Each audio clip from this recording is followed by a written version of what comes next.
It all kicks off on a freezing, rainy night, showing some seriously wrecked armor in the dirt, marking the rough end of a brutal fight. Kneeling right next to the wreckage, Lambda is absolutely devastated, cursing his luck and wondering how things went so terribly wrong. He's begging his buddy to open his eyes and refusing to let him fade away. Getting desperate, he screams for a healing potion and yells for literally anyone to come help. Right then, the warrior starts looking around for Kai, totally clueless about where his ally vanished to in the middle of that wasteland. A voice in the background tries to get his attention, calling out for Mr. Lambda, but he's still a total wreck, questioning why there isn't a single soul around to save them. This is the story of a foolish guy who dedicated his entire life to the way of the sword. Holding his buddy's weapon, Lambda remembers the promise they made to save the world side by side. Tearing up, he confesses he can't be his support if he's not around, feeling like everything just became impossible. And just like that, the legend of two guys who were supposed to be the great heroes saving the nation comes to an end. Cutting to a completely different vibe, the story takes us to the eastern territory of the Empire, a sunny and peaceful spot. That's where the massive estate of the border Count Leonius is located. Inside one of the storehouses, a bunch of workers are having a blast with a wild betting game, with someone hyping up their chances of making bank. One of the guys is totally flexing his luck, giving old man Yogi a sarcastic apology for sweeping every single round. Yogi stubbornly insists he's gonna win the next try, while a buddy warns him he's already lost way too much and should really call it quits. Salty about the advice, the old man tells him to zip it, swearing he still has his savings stashed away. The buddy asks if he's seriously going to use his granddaughter's money and tells him to chill, which only makes the old guy mad as he claims he is perfectly calm. Just then, the head butler, Auda, crashes the party, demanding to know what all the ruckus is about. Checking out the scene, he scolds the crew for gambling again, pointing out that this is no way for account staff to behave. He quickly tells them to keep their brakes low, key, since the master of the house should be back super soon. Suddenly, the young MC, Alpha, interrupts the chatter to hype everyone up for the final round, telling them to place their bets. He quickly sets up 3 small boxes on top of a wooden barrel. Holding the winning piece, Alpha warns the players to keep their eyes glued to it. Right away, the kid starts shuffling the blocks at lightning speed to totally confuse the crowd. His hands are moving like crazy, mixing everything up in a flash. Yogi is squinting as hard as he can to track the right box, but the sheer speed leaves him completely dizzy. Oda watches from a distance, clearly impressed by the kid's insane coordination. Mid-trick, the young guy pulls off a super quick swap that's almost invisible, and he keeps sliding the boxes all over the place to guarantee the bettors are completely lost. Wrapping up the move, Alpha smacks his hands on the table and calls it.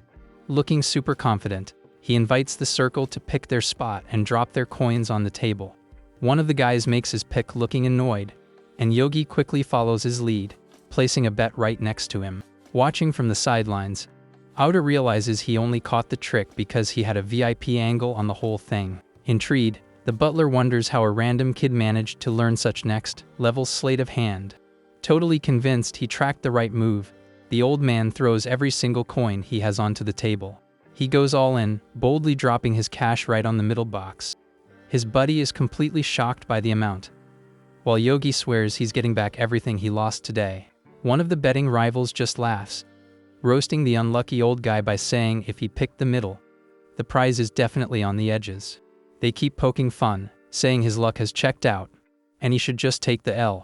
Seizing the moment, the other workers cover the remaining boxes with their own coins. Analyzing the setup, Auda tips his hat to the smart strategy of splitting the risk to guarantee a payout no matter what. The rival bettor smirks, calling his own move a simple insurance policy against taking a massive L. The butler silently agrees, noting that these guys actually have some pretty sharp intuition. With the coins set, the tension goes through the roof as everyone waits for the big reveal.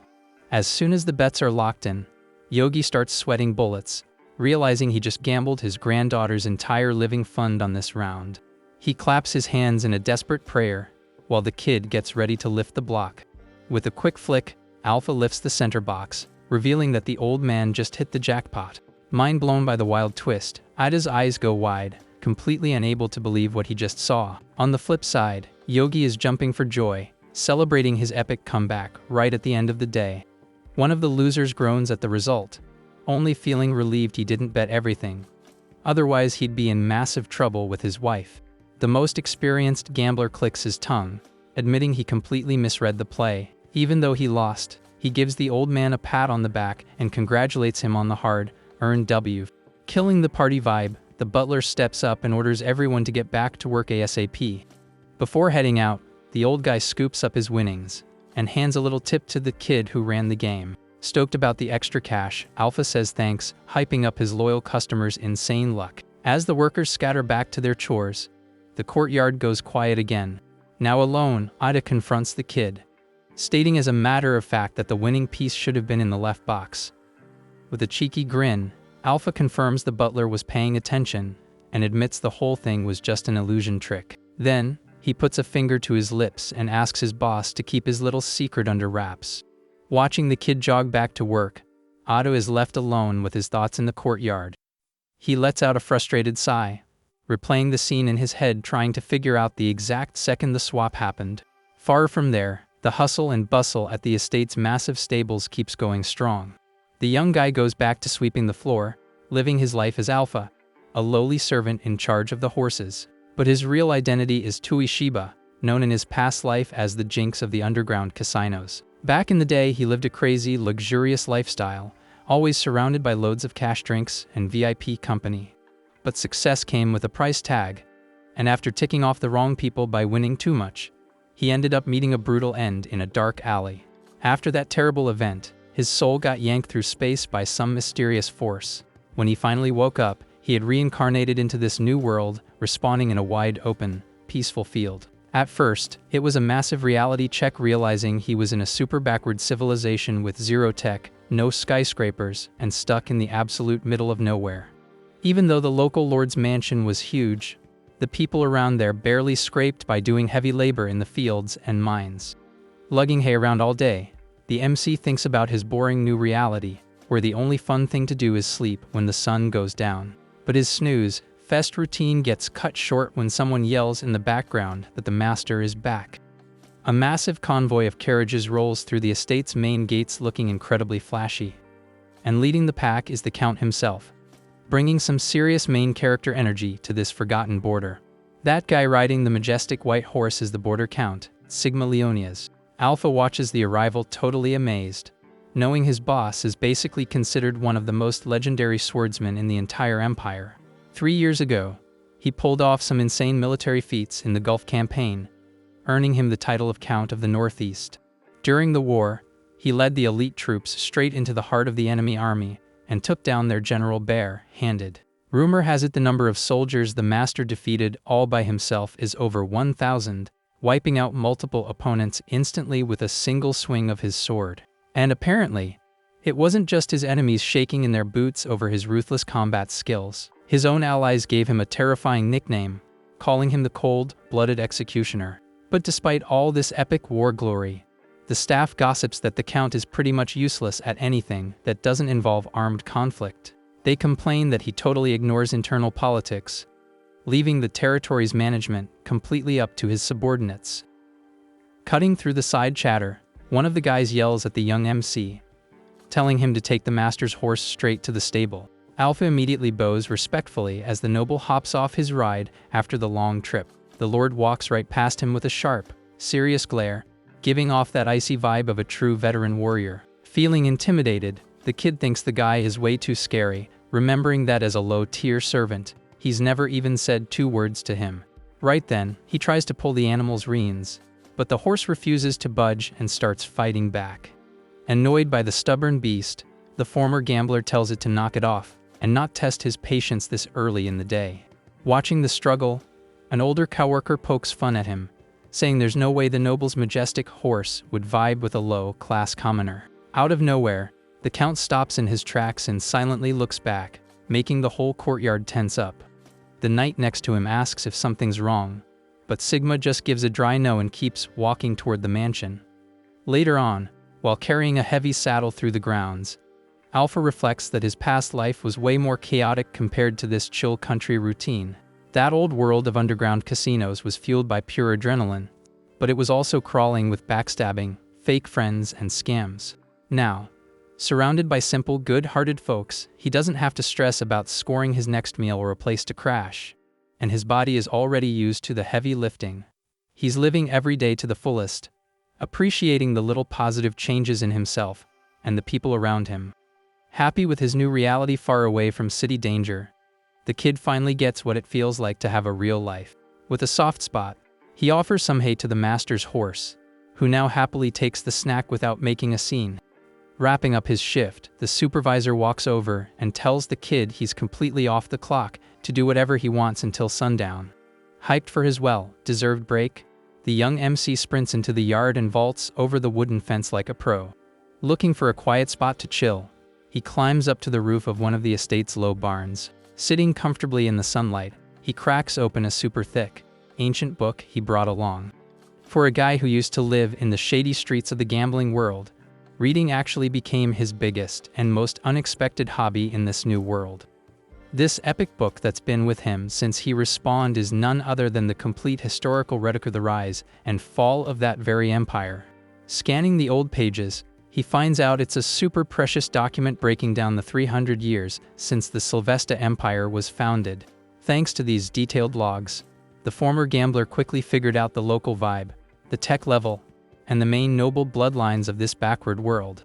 The most alarming part of the text reveals that the country will get brutally invaded by a neighboring nation, getting wiped off the map in just 3 years.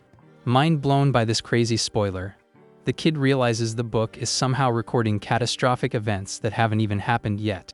There's also a quick mention of the Leonius family, explaining that Sigma would hand his title over to his uncle over money issues and fight in the Great War as a regular knight.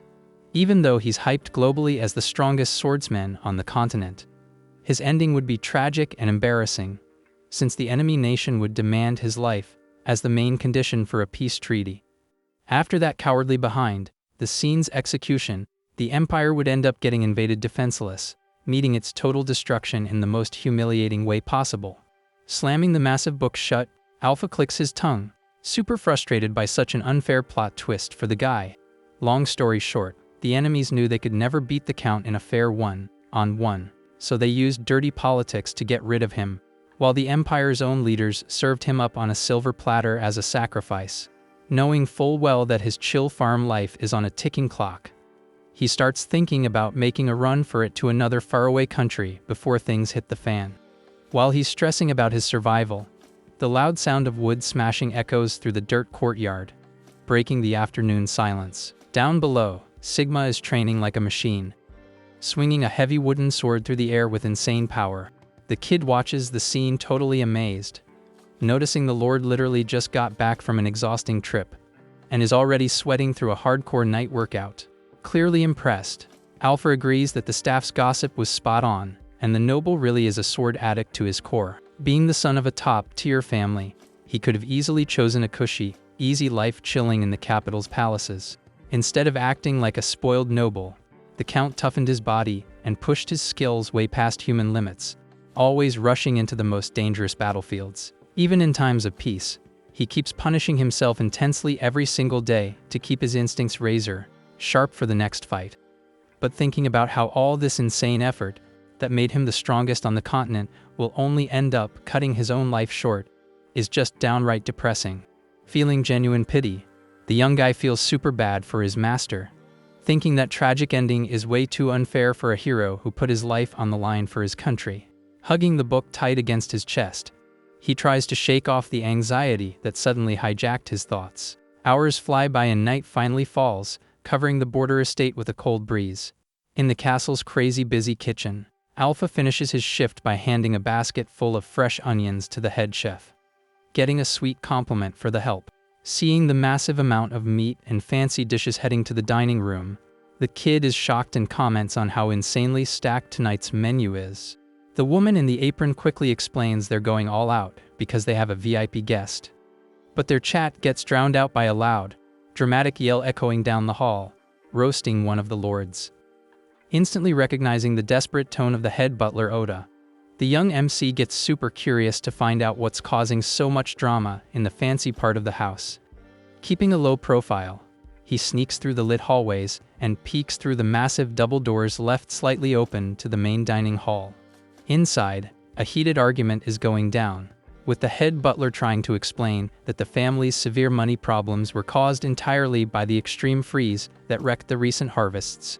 The old servant is doing his best to cool things down, arguing there's absolutely zero logic in blaming Lord Sigma's business management. Furious at the staff's excuses, a gray-haired guy stands up and slams the table hard, claiming the real issue is the cycle mine that the Count handed over to his control.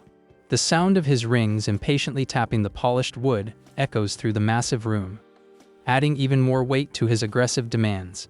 This entitled dude puffing on his pipe with his dirty boots kicked up on the table is Midolleonias, the actual uncle of tonight's main character. Furious at the interruption, he screams at the top of his lungs, demanding to know since when a lowly servant has any right to talk back to him. The butler steps back feeling humiliated, gulping hard at that totally uncalled for outburst. Stepping in before things get worse, the Count calmly asks his loyal subordinate to back off and let him handle the complaints directly. Hiding in the hallway, Alpha totally recognizes that this guy is just the former family head's younger brother, a spoiled parasite who used a fake fragile health excuse to dodge the draft. Mito points a finger right in his nephew's face with zero respect, claiming his lack of management skills made even the staff way too comfortable. The kid clenches his fists and grinds his teeth, feeling his blood boil as he realizes the only person acting like an uneducated savage in there is exactly the arrogant guest. Keeping his cool, Sigma calmly explains that due to the severe frost damage to the crops, the territory is in a crisis and giving the uncle the cash he's demanding is impossible. Totally brushing off the excuse, the old guy shrugs, suggesting that if the harvest was that bad, they should just squeeze the taxes out of the locals like usual. The hero frowns, instantly shutting down that messed up idea, warning that if they drained the reserves during a disaster like this, the local workers would literally starve. With absolute ice in his veins, Mito snaps back that he couldn't care less about people who can't pay their debts, claiming that squeezing out taxes is the natural right of lords. Sighing at the sheer selfishness, Sigma tries to point out the obvious logic that if the peasants starve, the family's income is going to dry up permanently in the near future. Watching this insane conversation, Alpha is caught between shock and absolute rage, mind blown by the audacity of this useless leech acting like he can give lectures on ruling a territory he abandoned. Totally ignoring his nephew's logic, the uncle crosses his arms and huffs, demanding they cut the chatter and get back to business. Tapping aggressively on an old document on the table, he tries to bully Sigma into funding some sketchy opportunity in the capital, swearing the project will multiply the Leonias wealth in a flash. Staying silent, Sigma closes his eyes and just listens to the visitor's ridiculous demands. Leaning comfortably on the contract, Mito cynically suggests that if his nephew has no capital, he could personally loan him the money, guaranteeing they'll make it all official, so there's nothing to stress about. Hiding in the hall, Alpha instantly realizes this whole pitch reeks of a massive financial scam. Annoyed by the proposal, Ida steps forward arguing that a loan within the same family is absurd, especially since the old guy's funds originally came from this very house. Furious at the interruption, the uncle slams the table violently, screaming and demanding to know how a simple lackey dares to speak to him with such disrespect. The butler bows his head apologizing a million times for stepping in, but stands his ground saying the visitor's suggestion is just plain unfair. Standing up abruptly, Mito demands the Lord put his staff on a leash, since a commoner should never butt into noble business. Getting right up in his nephew's face, the old man accuses the Count of letting the staff disrespect him, asking if his own uncle's words mean absolutely nothing to him. With a threatening glare, the guy warns that acting like this is basically spitting on the late family leader's grave, swearing he won't let an insult like that slide. Watching from outside, the young servant panics, knowing nobles never take back their words, which means the butler is in deep trouble. Sighing tiredly, Sigma finally breaks his silence against all the pressure. With a low, defeated tone, he gets his relative's attention, cutting through the heavy tension in the room. Bowing his head slightly, the hero accepts the loan offer and apologizes for his servant's boldness, leaving Ada completely shell-shocked.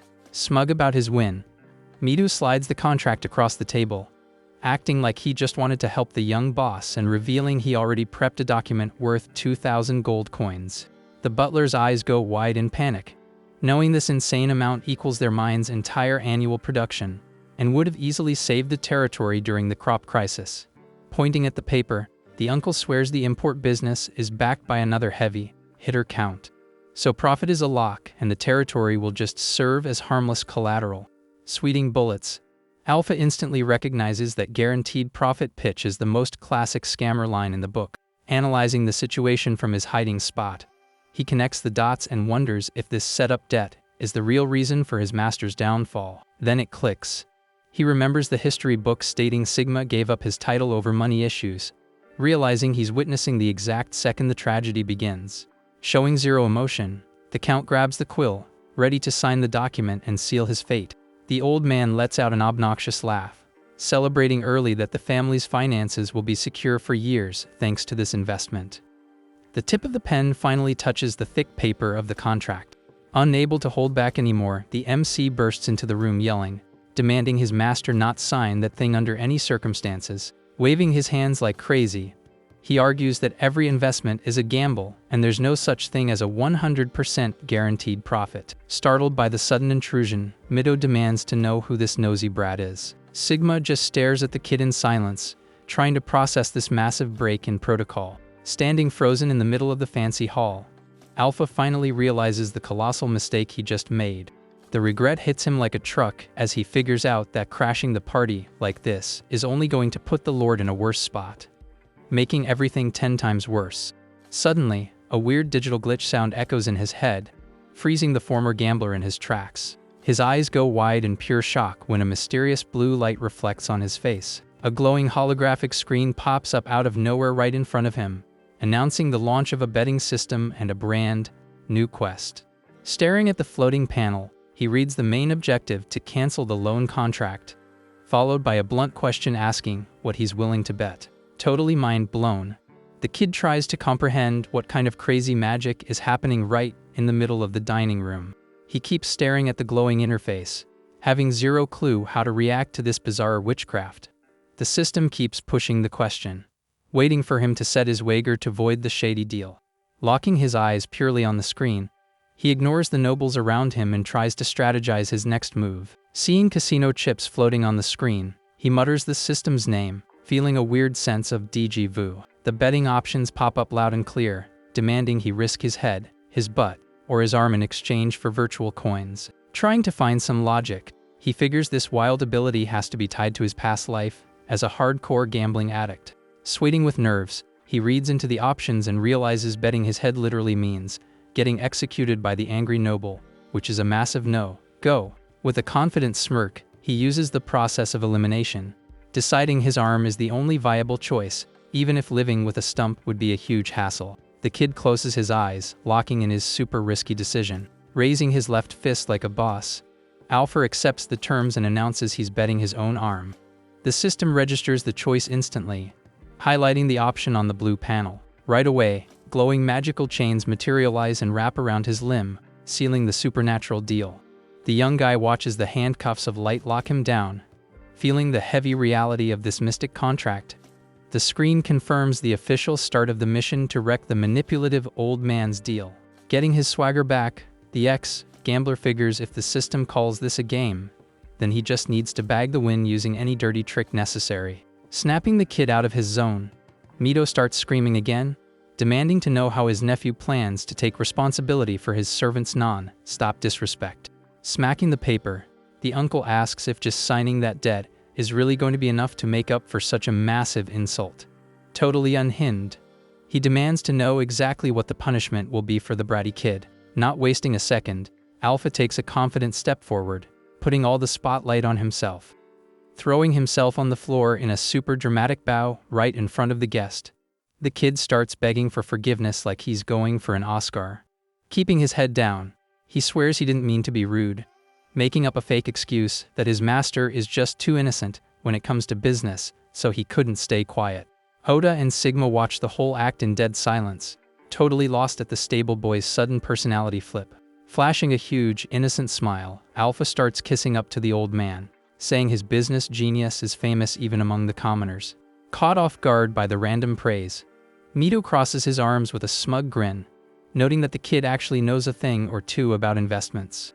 Taking advantage of the opening, the young servant keeps inflating the noble's ego, claiming that in a world where a 30% win rate is awesome, having an 80 or 96% chance is straight up unbelievable. Acting like he's totally starstruck, he throws his hands up and calls that success rate an absolute blessing, hyping the uncle up to financial genius status. Pumping out his chest with pride, the old man closes his eyes, soaking up the flattery, mentioning that the locals always avoided him, but it looks like he finally found a real fan. Cutting the act out of nowhere, Alpha points his finger sharply, declaring that despite all this genius, Master Sigma doesn't understand a single thing about the subject. The visitor snaps his eyes open instantly, thrown off by the sudden tone shift from his new fanboy. The kid casually walks up to the table, arguing that if the Count doesn't grasp the risks before signing, it's 100% going to cause a massive headache down the road. Whispering like he's sharing a secret near the noble, he warns that the Lord might just void the contract later and refuse to pay, using brute force to handle it, since he's known for letting his sword do the talking. Sigma raises an eyebrow, picking up on the bold play his employee is setting up. Raising his left fist confidently, Alpha announces he's going to bet his own arm on a simple game to give a real, life demo of what having an 80% chance of success actually looks like. The butler leans in completely baffled, asking what on earth this kid is trying to pull. Ignoring the confusion around him, the young guy clears some space on the noble's table, setting the stage for his little show. Working fast, he lines up 5 tiny red matchboxes in a flawless row right on the polished wood. Mito watches the setup silently, curious to see where all this crazy audacity is heading. The Lord also keeps his eyes glued to the action, letting the scene play out without saying a word. The former gambler's quick hands set up the mini guessing game, getting everything good to go. Shaking one of the boxes, he explains the test is just a basic game of luck where the player only has to guess which container has the copper coin inside. Pointing at the pieces, he breaks down that, unlike regular games where you only win 1/3 of the time, he rigged 4 boxes with a prize to perfectly simulate the massive advantage the uncle promised on the investment. Showing the empty inside of one box, he wraps up his logic showing that, with these insane odds, only a single choice means you take an L. Keeping his cool, Alpha explains the chance of picking a winner is 80%, but if they get 2 tries, the win rate jumps to an unbelievable 96%. Bowing respectfully, he makes up a lie that this is a popular local game used to boost morale, since losing is basically impossible. Mitu grumbles with his arms crossed, thinking this whole performance is just a lame parlor trick, but deep down, the uncle is actually amazed at the brat's ability to calculate crazy math probabilities in his head that fast. The kid keeps pitching, suggesting that if the visitor pulls the winning box, it'll count as an apology for his bad manners. With a dead serious look, he offers his own left arm as the prize if he loses the bet. The old man finds the offer super tempting, figuring that just firing a lackey wouldn't get him anything, but chopping off a limb would be the ultimate power flex. The young servant acts shocked, looking terrified that his extreme punishment got accepted so literally. Mitu checks if Sigma has any issues with it, firmly stating he'll handle the execution himself on the spot. Looking totally panicked, Alpha acts like he regrets picking the most dangerous option and silently judges his master for just greenlighting this madness without fighting back. Laughing at the whole mess, the visitor says losing is super unlikely, but warns that if he pulls the bad box twice, the kid better start praying. Feeling like a total boss, the noble accepts the challenge and gives the lackey the go ahead for his little game. Leaning back in his chair, Mito orders him to get the game started already. Wasting zero time, the ex-gambler starts shuffling the red pieces across the table at an insane pace. His hands move with flawless speed, swapping the objects around to completely fry the brain of anyone trying to keep up. Watching from the back, the butler quietly catches the exact split. Second one of the pieces was swapped. Finishing the mix, the kid opens his arms and invites the guest to pick whichever box he wants. Mito scoffs at the trick, bragging that even his late brother admitted his luck was always top tier. Without skipping a beat, the noble's hand reaches straight for the piece sitting on the far right end of the line. Right then, the old man tenses up for a second, hesitating just before checking the results. He grips the tiny box tight, sliding the compartment open nice and slow. The kid keeps a totally chill face, fully aware that his opponent's massive odds of winning just went up in smoke on try number 1. Pissed off by the fail, the uncle aggressively slams the object on the table and demands a redo. Keeping it smooth, the servant just scoops up the losing box and slides it right back into the mix. He instantly kicks off round 2, his hands gliding over the makeshift board again. Midu tracks every slide with his eyes half closed, locking in all his focus so he doesn't get clowned again. Auda spots another sneaky swap and wonders how on earth the Lord didn't catch the cheat. Stopping the motion, Alpha lines up the boxes perfectly and asks the challenger to make his play once more. The noble thinks hard, deducing that the kid's right hand did something sketchy, meaning the dud piece is the second one from the right. Behind him, the butler agrees with that exact logic, predicting the loser is sitting in the same spot. Playing it smart, the old guy decides to avoid the middle pieces, feeling like the corner options carry way too much risk. So, he figures the safest bet is the box on the far left, exactly where the bad piece started out. Grabbing the object with total confidence, he flashes a smug smile, absolutely sure he just cracked the servant's trap. But the second he slides off the red lid, his eyes bulge out of his skull at what he finds inside. The ex-gambler plays innocent and hypes him up to show everyone the result.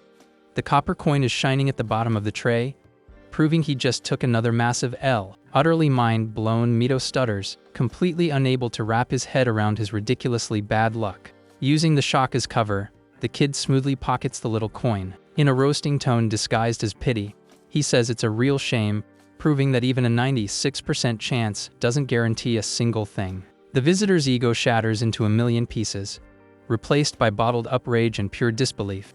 Breathing a sigh of relief, Auda is just thankful his coworker didn't lose an arm and hopes this win is enough to trash the debt deal. Breaking the room's silence, the noble slams the table and stubbornly demands one more round. Desperate for an excuse, he argues the first try shouldn't even count, claiming he just picked a box at random. The kid fakes a slightly shocked face at the sheer audacity of this sore loser. Pissed off, the butler steps up to call out the BS, saying it's completely out of line for a noble to change the rules mid-game. Hiding behind the investment excuse, Mito claims he doesn't want to drag bad vibes into their business and swears he's going to win this next one.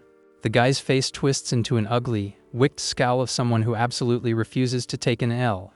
Alpha's expression drops, realizing the level of insane greed and stubbornness he's dealing with here. The master of the house just watches everything in total silence, letting the chaos play out. The uncle doubles down on the same bet, reminding everyone the kid's left arm is still the main prize if he messes up. Leaning hard on the wooden table, the young MC agrees to the terms and declares round 3 is officially on.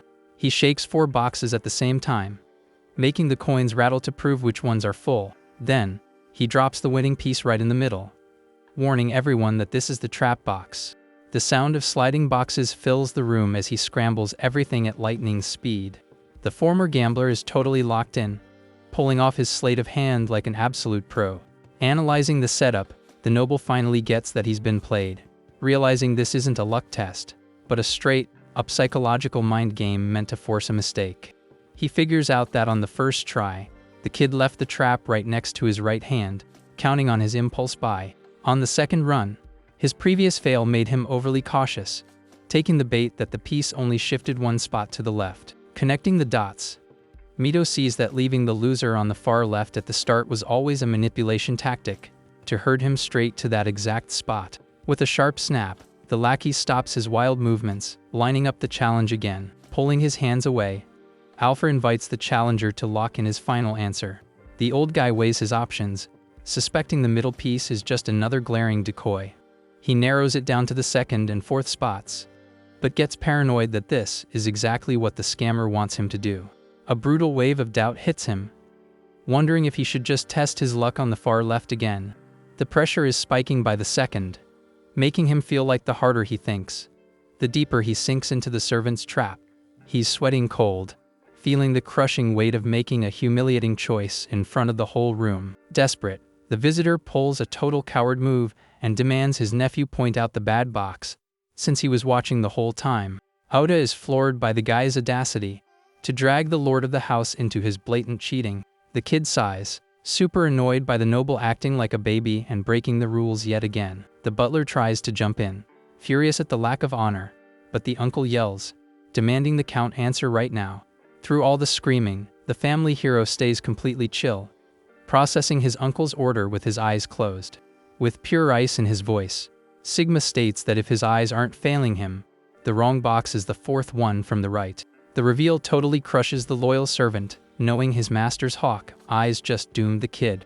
Mido lets out a crazy, hysterical laugh of relief, straight up lying that he was totally about to pick that exact box anyway. Snatching the piece Sigma called out, he accuses the kid of trying to con him, ready to collect his brutal prize and win this dirty game once and for all. Holding the chosen box, the visitor goes quiet for a split second. Then, he lets out a muffled, smug laugh, 100% sure he beat the trick. Without showing a hint of fear, Alpha eggs him on to just open the compartment already. With a quick flick, the noble slides the red lid back. Instantly, Mido loses his mind and screams at the top of his lungs, demanding to know how this is even possible. Watching from a distance, Auto is absolutely stunned. Throwing a massive fit, the loser cries about the tragedy, while the lackey throws his hands up, totally roasting him for the insane 1 in 125 odds of failing 3 times in a row.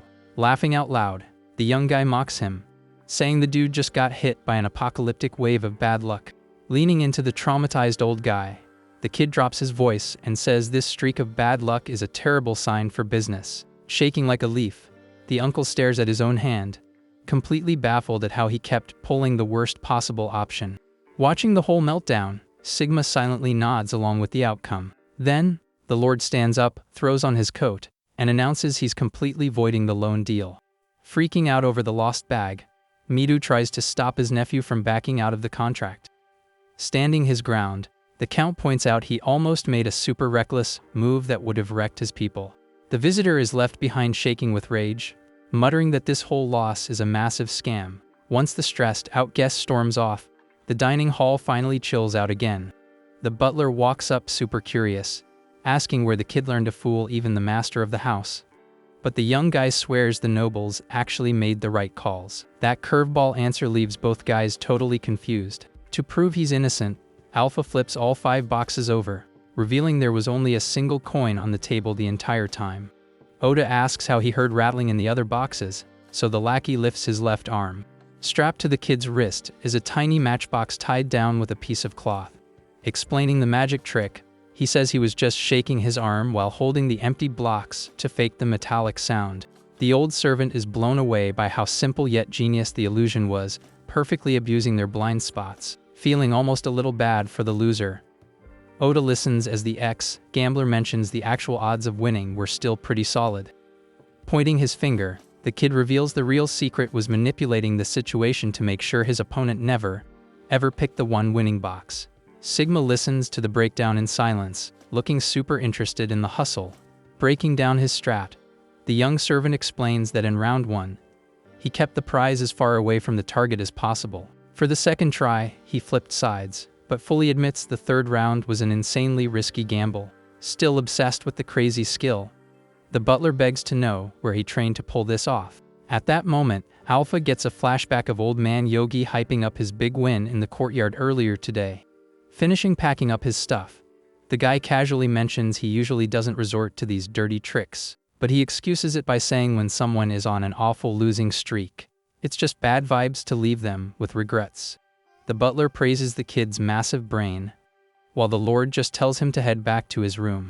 The servant quickly agrees, and starts walking out of the grand hall with his gear. Just before stepping out, he throws one last glance over his shoulder. Looking completely calm, Sigma gives him a genuine, sincere thank you for his clutch backup tonight. Hearing those direct words leaves the young guy absolutely floored. A little flustered, he just stammers that it was no big deal and speeds out of the room. The giant double doors slam shut with a heavy thud right behind him. Walking down the dark hallway, Alpha is still tripping out that he just got an official thank you from the most lethal warrior in the Empire. That realization makes him let out a soft, satisfied laugh. Looking ahead, he feels like dodging his master's tragic fate was a seriously awesome feeling. In a great mood, the ex-gambler heads back to the staff dorms. Suddenly, a magical blue light pops out of thin air, flashing brightly right in his face. Spooked by the sudden flash, he jumps back and lets out a surprised yell. The floating panel locks into place right in front of the kid in the middle of the empty hallway. Recognizing the mystic screen, He groans about this weird magic bugging him again. The screen announces he just scored his first 80 chips in the system. Reading the pop-up, he figures the payout dropped purely because he put his own arm on the line during the challenge. A new window breaks down the rules, warning him that hitting 0 coins equals a fatal game over, but stacking them lets him buy top-tier rewards. Super curious about this new feature, the guy wonders what kind of wild loot is sitting in that shop. With a light tap, he swipes the holographic panel to check out the virtual menu. The prize list shows off insane options like item appraisal, martial arts, and advanced skills. Looking at the abilities up for sale, the ex-gambler's eyes literally light up with hype. Hyped about the discovery, he realizes his new life just got 1,000,000 times more interesting. The next morning, the brutal estate routine kicks off again under the bright sun. Dragging a wagon fully loaded with hay, Alpha is sweating buckets, feeling his entire body screaming from exhaustion. The young guy instantly regrets staying up all night digging through the magic system instead of getting some sleep. Remembering how hooked he was, he admits the panel's options were just way too cool to ignore. Yawning like crazy, he realizes time basically vanished while he was glued to the screen, totally losing track of the hours. Last night, his brain was so wired he couldn't even catch a wink of sleep in his bed. The obsession with all the crazy possibilities in that chip market completely took over his mind. Snapping back to reality, he goes back to sweeping the dusty yard while debating which skill he should drop his coins on first. Interrupting his daydreams, a coworker calls out from the fence, telling him the head butler needs to see him right this second. Minutes later, the kid walks into Ida's massive office, waiting for his new orders. Totally blindsided by the offer, the young guy tries to check if he actually just got promoted to the count's personal attendant. The old servant confirms the new gig, explaining he'll shadow the Lord all day and stay on call during the night. Processing this massive upgrade to his daily grind, the kid accepts the new responsibilities. Tugging at his filthy work clothes, he asks if he's supposed to walk around looking like a mess, only to be told to go put on a clean uniform immediately. Later on, the estate's massive training grounds are packed with activity. The ex-gambler walks over to the outdoor area, where the knights are practicing their strikes on straw dummies. A bunch of wooden training weapons are racked up, waiting for the hardcore workout to start. Holding one of the makeshift swords, the kid just stands in the dirt, completely clueless as to why he got tossed into a combat drill. A female knight walks up radiating good vibes and recognizes the kid as the master's new shadow. Laughing at how confused he looks, the woman casually asks if he seriously thought he'd just watch the Lord train without breaking a sweat himself. Still gripping the wooden swords, the kid complains that an attendant's job should just be handling daily chores. But the knight totally ignores his whining and tells him he's getting official fencing lessons, so he better take it seriously. During the workout in the yard, the instructor fixes the kid's stance, telling him to bring his feet closer and straighten his back. Even trying his best to keep up, the ex-gambler quickly realizes he has zero stamina for this and starts panting like crazy. Totally wiped out, he collapses on the ground leaning against a stone wall, his energy gauge hitting absolute zero. The young guy stares at his own hands, feeling a brutal burning pain from endlessly swinging those weapons. Seeing his skin totally wrecked with blisters, he angrily questions if he's going to have to survive this torture every single day. Sitting in the corner of the yard, the lackey curses his luck, remembering his master plan was to run away before the war started. But now he's trapped doing official duties. Cutting off his pity party, a loud crack echoes through the yard as the master of the house lands a flawless strike, shattering his opponent's guard. Unable to bounce back, the guy throws his hands up instantly and taps out of the fight. Keeping his usual ruthless energy, Sigma just turns his head and immediately calls the next challenger into the ring. Alpha watches from afar, noticing the count is totally down to fight a whole line of guys back to back with zero breaks. Annoyed by the guy's infinite stamina, the kid clicks his tongue, wondering what is actually wrong with this workout addict's brain. Cutting to another scene, a fancy carriage is cruising down a dirt road under the afternoon sun. Inside, Auda is explaining to the new attendant that his job also means tagging along when the Lord handles his administrative business. The butler claims that today, he's going to teach the kid how the territory's politics work, which instantly makes the boy suspicious of the old man's real motives. Looking down at the farming village from a hill, the two watch the locals going about their chill, quiet lives, Getting serious, the butler brings up how the brutal cold front last year totally wiped out most of the territory's crops. He explains the harvest pulled in less than half of what they usually make during a normal year of farm work. Because of this natural disaster, a ton of locals lost their income and now barely have enough cash to buy their daily meals.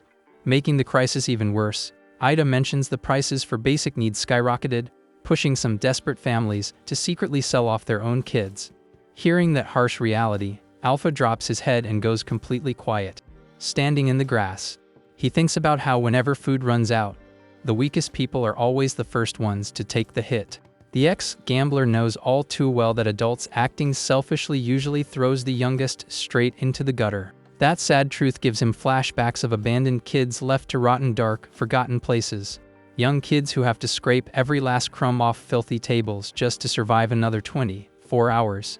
And who usually end up getting forcefully grabbed in the alleys by some seriously evil people. Getting dragged away violently with zero chance of fighting back. Pissed off by the memories, the guy concludes that this cruel injustice literally never changes, no matter what era or world you live in. Noticing the kid went totally silent during their walk, the old man asks if something's wrong, but the lackey quickly plays it off. Breaking down the facts, the young MC figures that if the money dried up, it makes total sense why the Lord is going through such a brutal financial meltdown. Stopping his train of thought, the old man corrects him, saying he got it twisted and the drop wasn't just 50%. The butler then drops the bomb that Lord Sigma made the hardcore choice to completely waive taxes for the affected population. Totally mind blown by the news, Alpha yells that doing that is absolute insanity. With infinite patience, Auda reminds him that tax money pays the Empire's tribute and covers the insane costs of keeping the army guarding the border. Because of that wild move, the family house is teetering on the edge of instant bankruptcy, since the noble drained his own savings to cover all those bills for the year. The young lackey just can't wrap his head around it and asks why anyone would pay out of pocket, arguing the Empire wouldn't ever forgive the dead anyway. Right then, his eyes go wide as he finally gets the real reason behind his master's crazy decision. Flashing back to the moment, the butler says the Count looked at those people as his actual family and felt it was his duty to carry them through the hard times. The ex-gambler freezes, letting the sheer weight of such a selfless statement sink in. Amazed, he tries to process that a top-tier noble actually had the guts to act like a decent human being. This vibe is the exact opposite of the cutthroat world he knew, where parents would ditch their own kids the second things got slightly tough. Patting the kid on the shoulder, Auda tells him they need to keep serving the master with everything they've got, since the Lord looks at them as part of that family too. Touched by the random wholesomeness, the guy turns away, not really knowing how to handle his boss's advice. As they keep walking, the word family keeps bouncing around in his head in a weirdly comforting way. But the emotional moment gets completely ruined when the butler suddenly stops, spotting some sketchy commotion up ahead. Further down the road, they run into a massive crowd of angry locals protesting around a supply wagon. Weirded out by the chaos in the middle of the main street, Oda steps up to see what's causing such a massive headache. The root of the problem is the giant, greedy grin of a merchant who is totally milking everyone's misery. The seller defends himself, saying the supply shortage caused massive inflation, while a local screams that the price of salt has jumped way too high since last month. The wagon is packed with basic goods the village desperately needs just to stay alive. Nearby, a young girl is begging in tears for a discount on medicine, crying that her dad is super sick. Showing zero empathy, the guy rudely brushes the girl off, complaining she's just trying to guilt trip him. Unable to watch this ridiculous abuse go down, the butler pushes through the crowd and calls the guy out. Recognizing the merchant as part of Lord Mido's guild, Otter accuses him of charging insane markups when there's no real reason for prices to be this high. Keeping his smug attitude, the merchant listens as the old man reminds him the guild got exclusive rights specifically because they promised not to scam the people. Playing the victim card, the guy argues it was super hard bringing the goods from far away. Acting like calling him a scammer is a huge overreaction. The merchant then starts roasting them, saying if the Count is so mad about it, he should just go buy the groceries himself, if he even has any money left. That direct insult and the jab at the master's empty wallet instantly makes the loyal servant see red. Ignoring the anger, The seller hops on his wagon and announces nobody is forcing them to buy anything, while the sick girl begs him not to leave. With a totally evil look, the guy declares he'll be back in 5 days and tells the village to use that time to see how much it sucks to live with zero supplies. Watching the wagon roll away, Oda clenches his fists, absolutely furious at the scammer's arrogant attitude. Instantly, Alpha points out that the master's uncle is using the profits from their own mine to fund these cruel imports, earning a quick scolding for talking smack. Ignoring the warning, the kid starts cooking up a plan, doing the math and realizing their biggest hurdle right now is having zero startup cash on the estate. That night, dead silence wraps around the massive border mansion. Hiding out in a dark storage room, the ex-gambler digs through a sack of random stuff, laying the groundwork for his next big play. With a dark smirk, he swears he's going to use his tricks to make that greedy merchant and the manipulative old man choke on their own words. A few days later, the supply wagon rolls back through the village gates exactly like the guy promised. Flexing a major superiority complex, the merchant is 100% sure the poor folks learned their lesson after starving and will now pay whatever he demands. Laughing like a villain, he decides he's going to punish the locals by jacking up the prices even higher than before.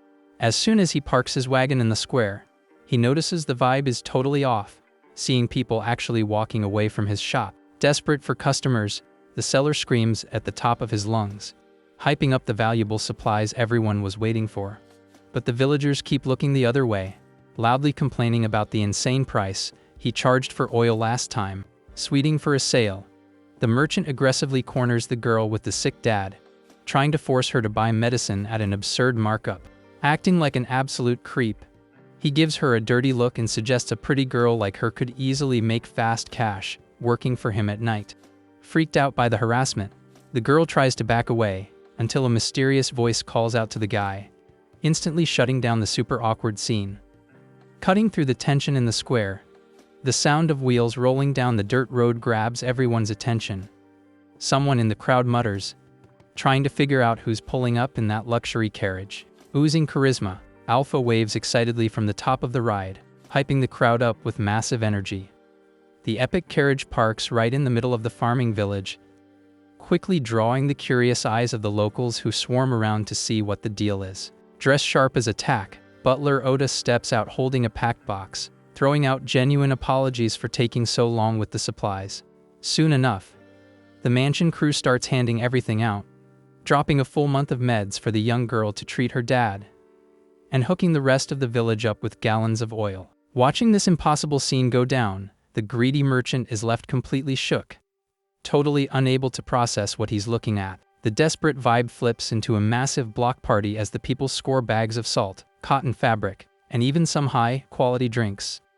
Pissed that his hustle is getting ruined, the merchant aggressively steps up to Alpha, demanding to know what the heck a lackey thinks he's doing out here. Foaming at the mouth, he screams at the top of his lungs, asking why on earth the mansion is giving away expensive goods to the peasants completely free of charge.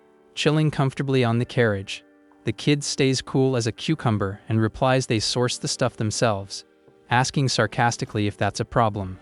The guy points a shaking finger, demanding to know where they got the cash for this, since everybody knows the Count's estate is flat broke. Hearing the accusation, the ex-gambler flashes a look of pure mockery, showing he's got the whole situation in the palm of his hand. Flashing back 5 days, the kid was stressing over the desperate need for startup capital, knowing the main house was out of cash, and they obviously couldn't ask Lord Mito for help. Stuck in a dead end, he figured it was the perfect time to test, drive his new abilities, and fired up the magic system without a second thought. Immediately, blue lights lit up the room, bringing up the mystic interface ready to be abused. Alone in the dark, the young servant carefully scanned the glowing options floating right in front of him. Without wasting a second, he locked in the trade and bought the item appraisal skill, positive it was exactly what he needed to pull this off. The holographic panel confirmed the transaction, explaining he just had to stare at any object for a few seconds to expose all its hidden details and actual value. With his brain running a mile a minute, Alpha figured that since this was a major Count's house, doing some digging in the storehouses would definitely turn up some forgotten rare treasure. The night rolled on quietly over the massive border estate. But after spending hours trashing the storage shed, the kid collapsed on the floor totally exhausted and incredibly salty that he hadn't found a single valuable thing. Walking down the empty halls, he sighed in defeat, realizing it was super naive to think the staff would just leave expensive jewelry or art lying around in the corners. Even bummed out, he kept walking with the skill turned on, scanning the place hoping to spot literally anything useful. Checking out the basic outside setup, the guy muttered to himself that this mansion was way too cheap for a high-ranking noble, without even a fancy vase in sight. On his endless hunt, he ended up wandering into a crusty old shed full of random farm tools and basic supplies. Taking one look at the messy room, he totally gave up, complaining it'd be impossible to find any treasure in this pile of junk. But suddenly, the corner of his eye caught something hanging on the wooden wall that grabbed his attention instantly. Focusing his vision on it, the appraisal system locked straight onto an old, gross-looking animal pelt that seemed like pure garbage. To his absolute shock, the blue screen revealed that the filthy hide was actually super durable magical boar leather, valued at 30 gold coins. The ex-gambler's eyes popped out of his head, holding the piece of leather while trying to process that this crusty thing was actually worth a small fortune. Riding a massive adrenaline rush, Alpha started tearing through every inch of that dusty shed at warp speed.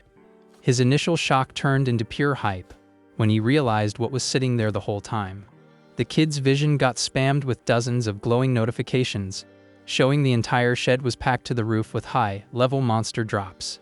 He quickly did the math and figured selling parts from OP creatures always brings in stupid amounts of profit. Basic market logic any kid would get. But worked weirdly in this world. Turns out, in the Leonius territory, hunting lethal beasts is just a normal Tuesday, so they eat the meat like usual, but the rest of the body is so tough to craft that they just toss it aside. These simple folks used the thick hides to make basic winter coats, and turned massive bones into heavy farm tools. Totally clueless about how much money they were sitting on. But way out in the Empire's capital, far away from the danger zones, weird rich nobles drop insane money for anything exotic coming from these brutal monsters.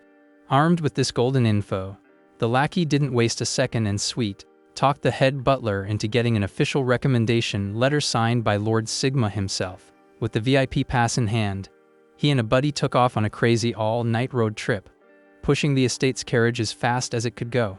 Totally burned out from the hustle, the kid ended up passing out in the back seat, while his partner kept the pace steady down the highway. When they hit the city, the raw materials sold like hotcakes to wealthy city merchants, filling the crew's pockets with heavy bags of cash. Snapping back to the present in the village square, the shady seller hears the story and demands to know exactly where all this sudden funding came from, completely roasting the guy to his face. Alpha sticks his tongue out and says it's a trade secret, calling the old man an idiot for thinking he'd drop his source. The greedy merchant starts sweating buckets, feeling pure panic as he watches his cruel monopoly crumble into dust right in front of him. Keeping up the trash talk, the young MC points his finger and announces loud and clear that, from now on, all territory imports are exclusively run by the Ida Trading Company, leaving the butler dying of embarrassment in the back for using his name. In full panic mode, the seller tries to block the carriage, begging to know what he's supposed to do with all his dead stock. But the kid just coldly reminds him he was the one refusing to sell earlier. Crying desperate tears, the guy bawls that his business is toast and stresses over how he's going to explain this massive L to Lord Middo. Hearing the fake crying, the ex-gambler's face drops instantly, shifting to a dead, serious look. He leans in and tells the old man in a threatening tone to knock off the cheap victim act right now. Not backing down, Alpha declares that a business only survives long-term when it actually takes care of its customers. The kid points out that nobody here was being greedy or trying to scam anyone during a crisis. Instead, these humble families were literally cutting their daily meals down to the wire, just trying to survive together, making painful sacrifices and sleeping crammed together just to protect the tiny bit they had left. The crowd glares at the merchant, while the young guy asks what kind of sick business model runs entirely on torturing desperate people.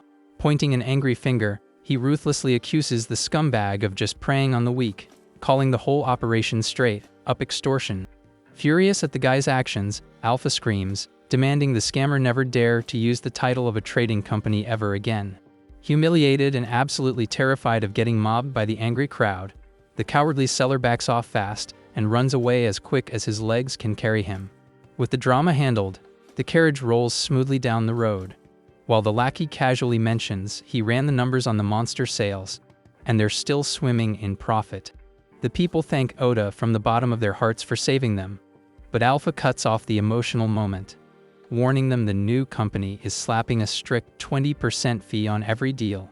Super proud of his flawless master plan that mixed charity with sustainable profit, the ex-gambler ends the day laughing about his massive W. Later on, inside the castle's fancy office, the butler gives the count a full rundown of the day, mentioning he's blown away by how much of a natural the kid is and wondering what his real deal is. The night vibe settles over the massive border estate, bringing some serious chill after such a crazy day.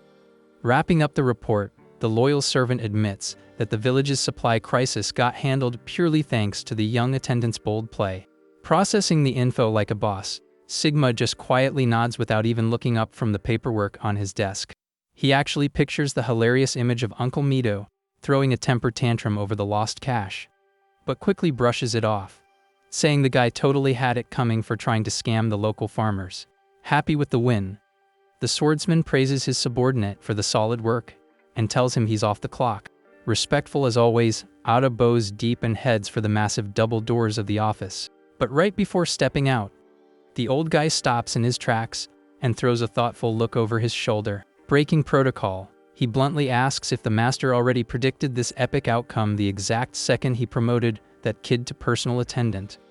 The bold question makes the Lord pause his reading and look up, processing his trusted employee's logic.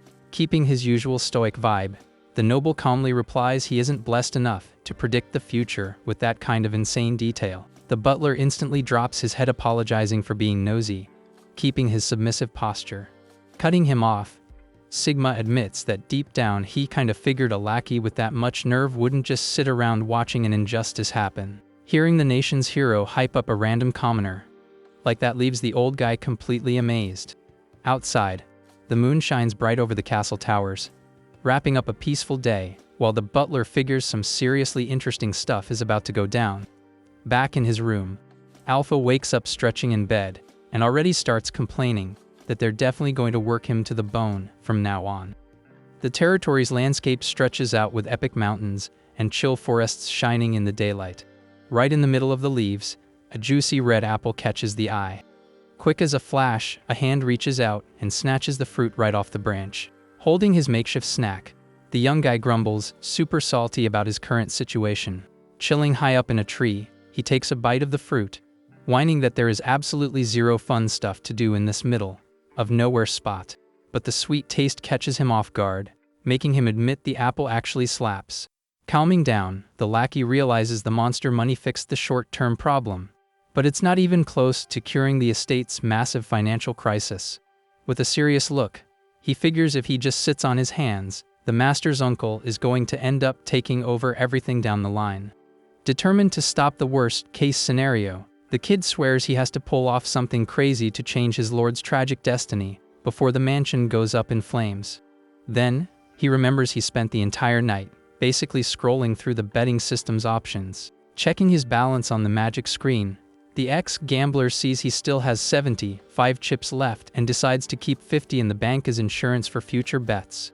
Hyped about the possibilities, he finds the absolute perfect skill that could turn this whole game around. Without second guessing, his finger taps the terrain appraisal option, buying the trick for 15 virtual coins.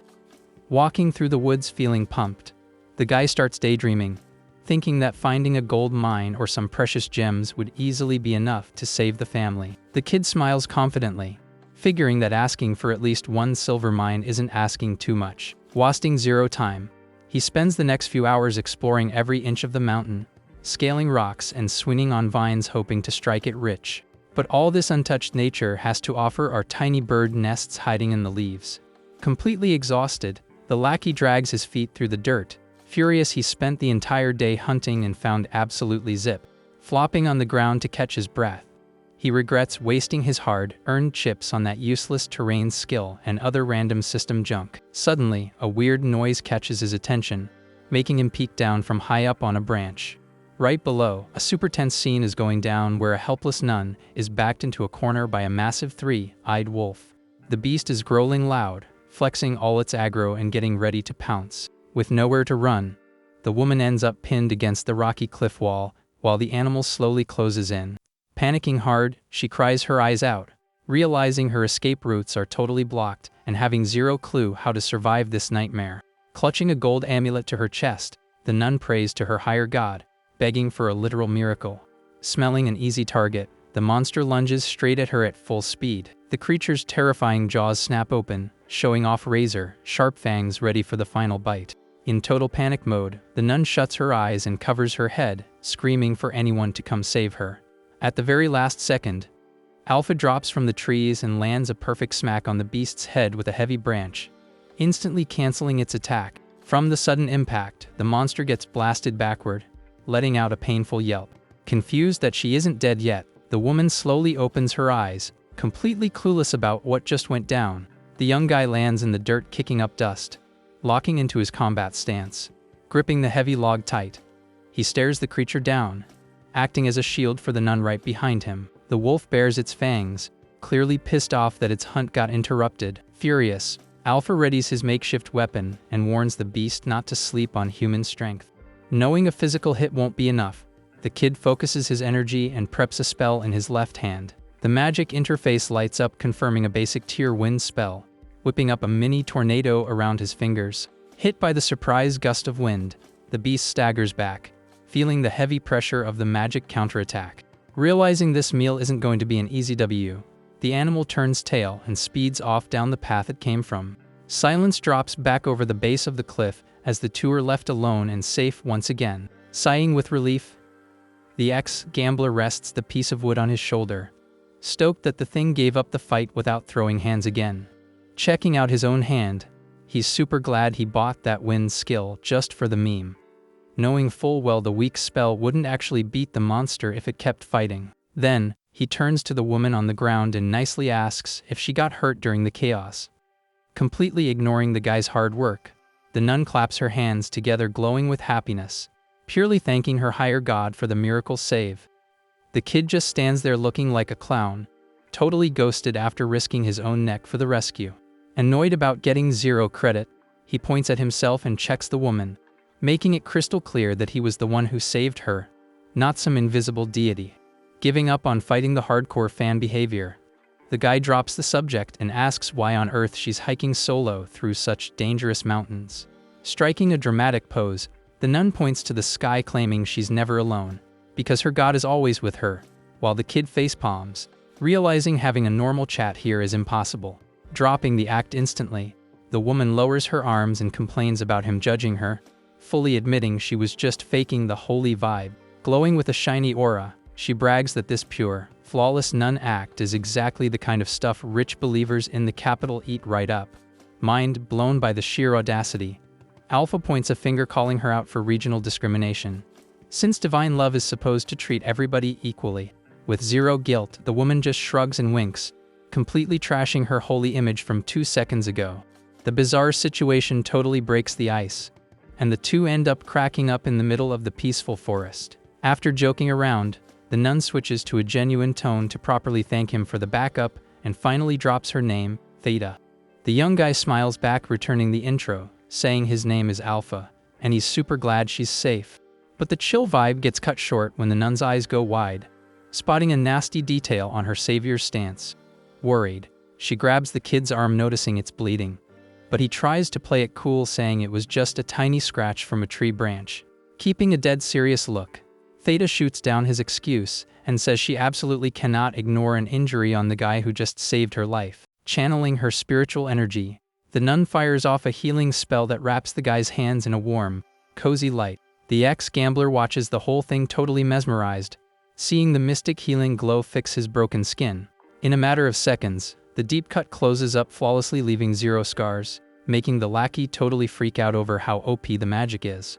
Wiped out from the spell, the nun clasps her hands in a begging motion and pleads for him to keep that ability a total secret. Confused by the weird request, the kid tries to make sure she's really asking him to cover up such a top-tier gift. having no idea why she'd want to hide a power that literally saves lives. He tries to question her call, but gets cut off out of nowhere. Popping out from behind the trees, a squad of armored knights and an older cleric walk down the dirt path, calling out for Theta, sounding super relieved. Later that same day, the scene shifts to the epic front gates of the Leonia's estate, bathing in the afternoon sun. In the massive guest room, the master of the house officially welcomes the church crew, getting everybody together for a formal meet and greet. Keeping his usual diplomat face, Sigma asks if the group was heading back from a mountain pilgrimage, pointing out it's super rare for an archbishop from the capital to run an escort mission personally. Chuckling politely, the religious boss clears the air, claiming that visiting the Holy Land is a mandatory duty for the main temple's staff. Catching feelings, the old priest explains he's known the young nun since she was a kid, and her trip motivated him to check out the sacred spot for the first time in 10 years. The Lord praises the visitor's hardcore faith and drops a hint that maybe one day he should head to the capital to see the emperor, even if he feels awkward being just a war guy standing on standby in the corner. Alpha listens in and remembers that the giant peak around here is famous in local lore as the Big Stairway to Heaven, the exact spot where the top god touched down. Taking the mic back, the archbishop lets out a heavy sigh, admitting he thought bringing 5 armed knights just to babysit an old monk and a girl was totally overkill at first. But the cleric's tone gets super dark when he talks about the terrifying moment they got ambushed by a pack of beasts, confessing he was dangerously close to losing his beloved adopted daughter in that wild encounter. Picking the story back up, the religious leader admits it was their first time dealing with magic beasts, and since they were totally clueless, they ended up letting a few slip past them. He makes a huge deal out of thanking the kid, who just respectfully bows and says it was an absolute honor to help out. Watching the whole thing from the back, the head butler brings up a solid point, mentioning that protecting an archbishop is supposed to be the temple knight's specific job. The old man squints at the crest stamped on the guard's armor, totally recognizing that logo belongs to the Imperial Knights. This weird mashup of troops seems super sketchy to him, feeling it's totally fake that the royal guard is out here just to walk one nun up a mountain.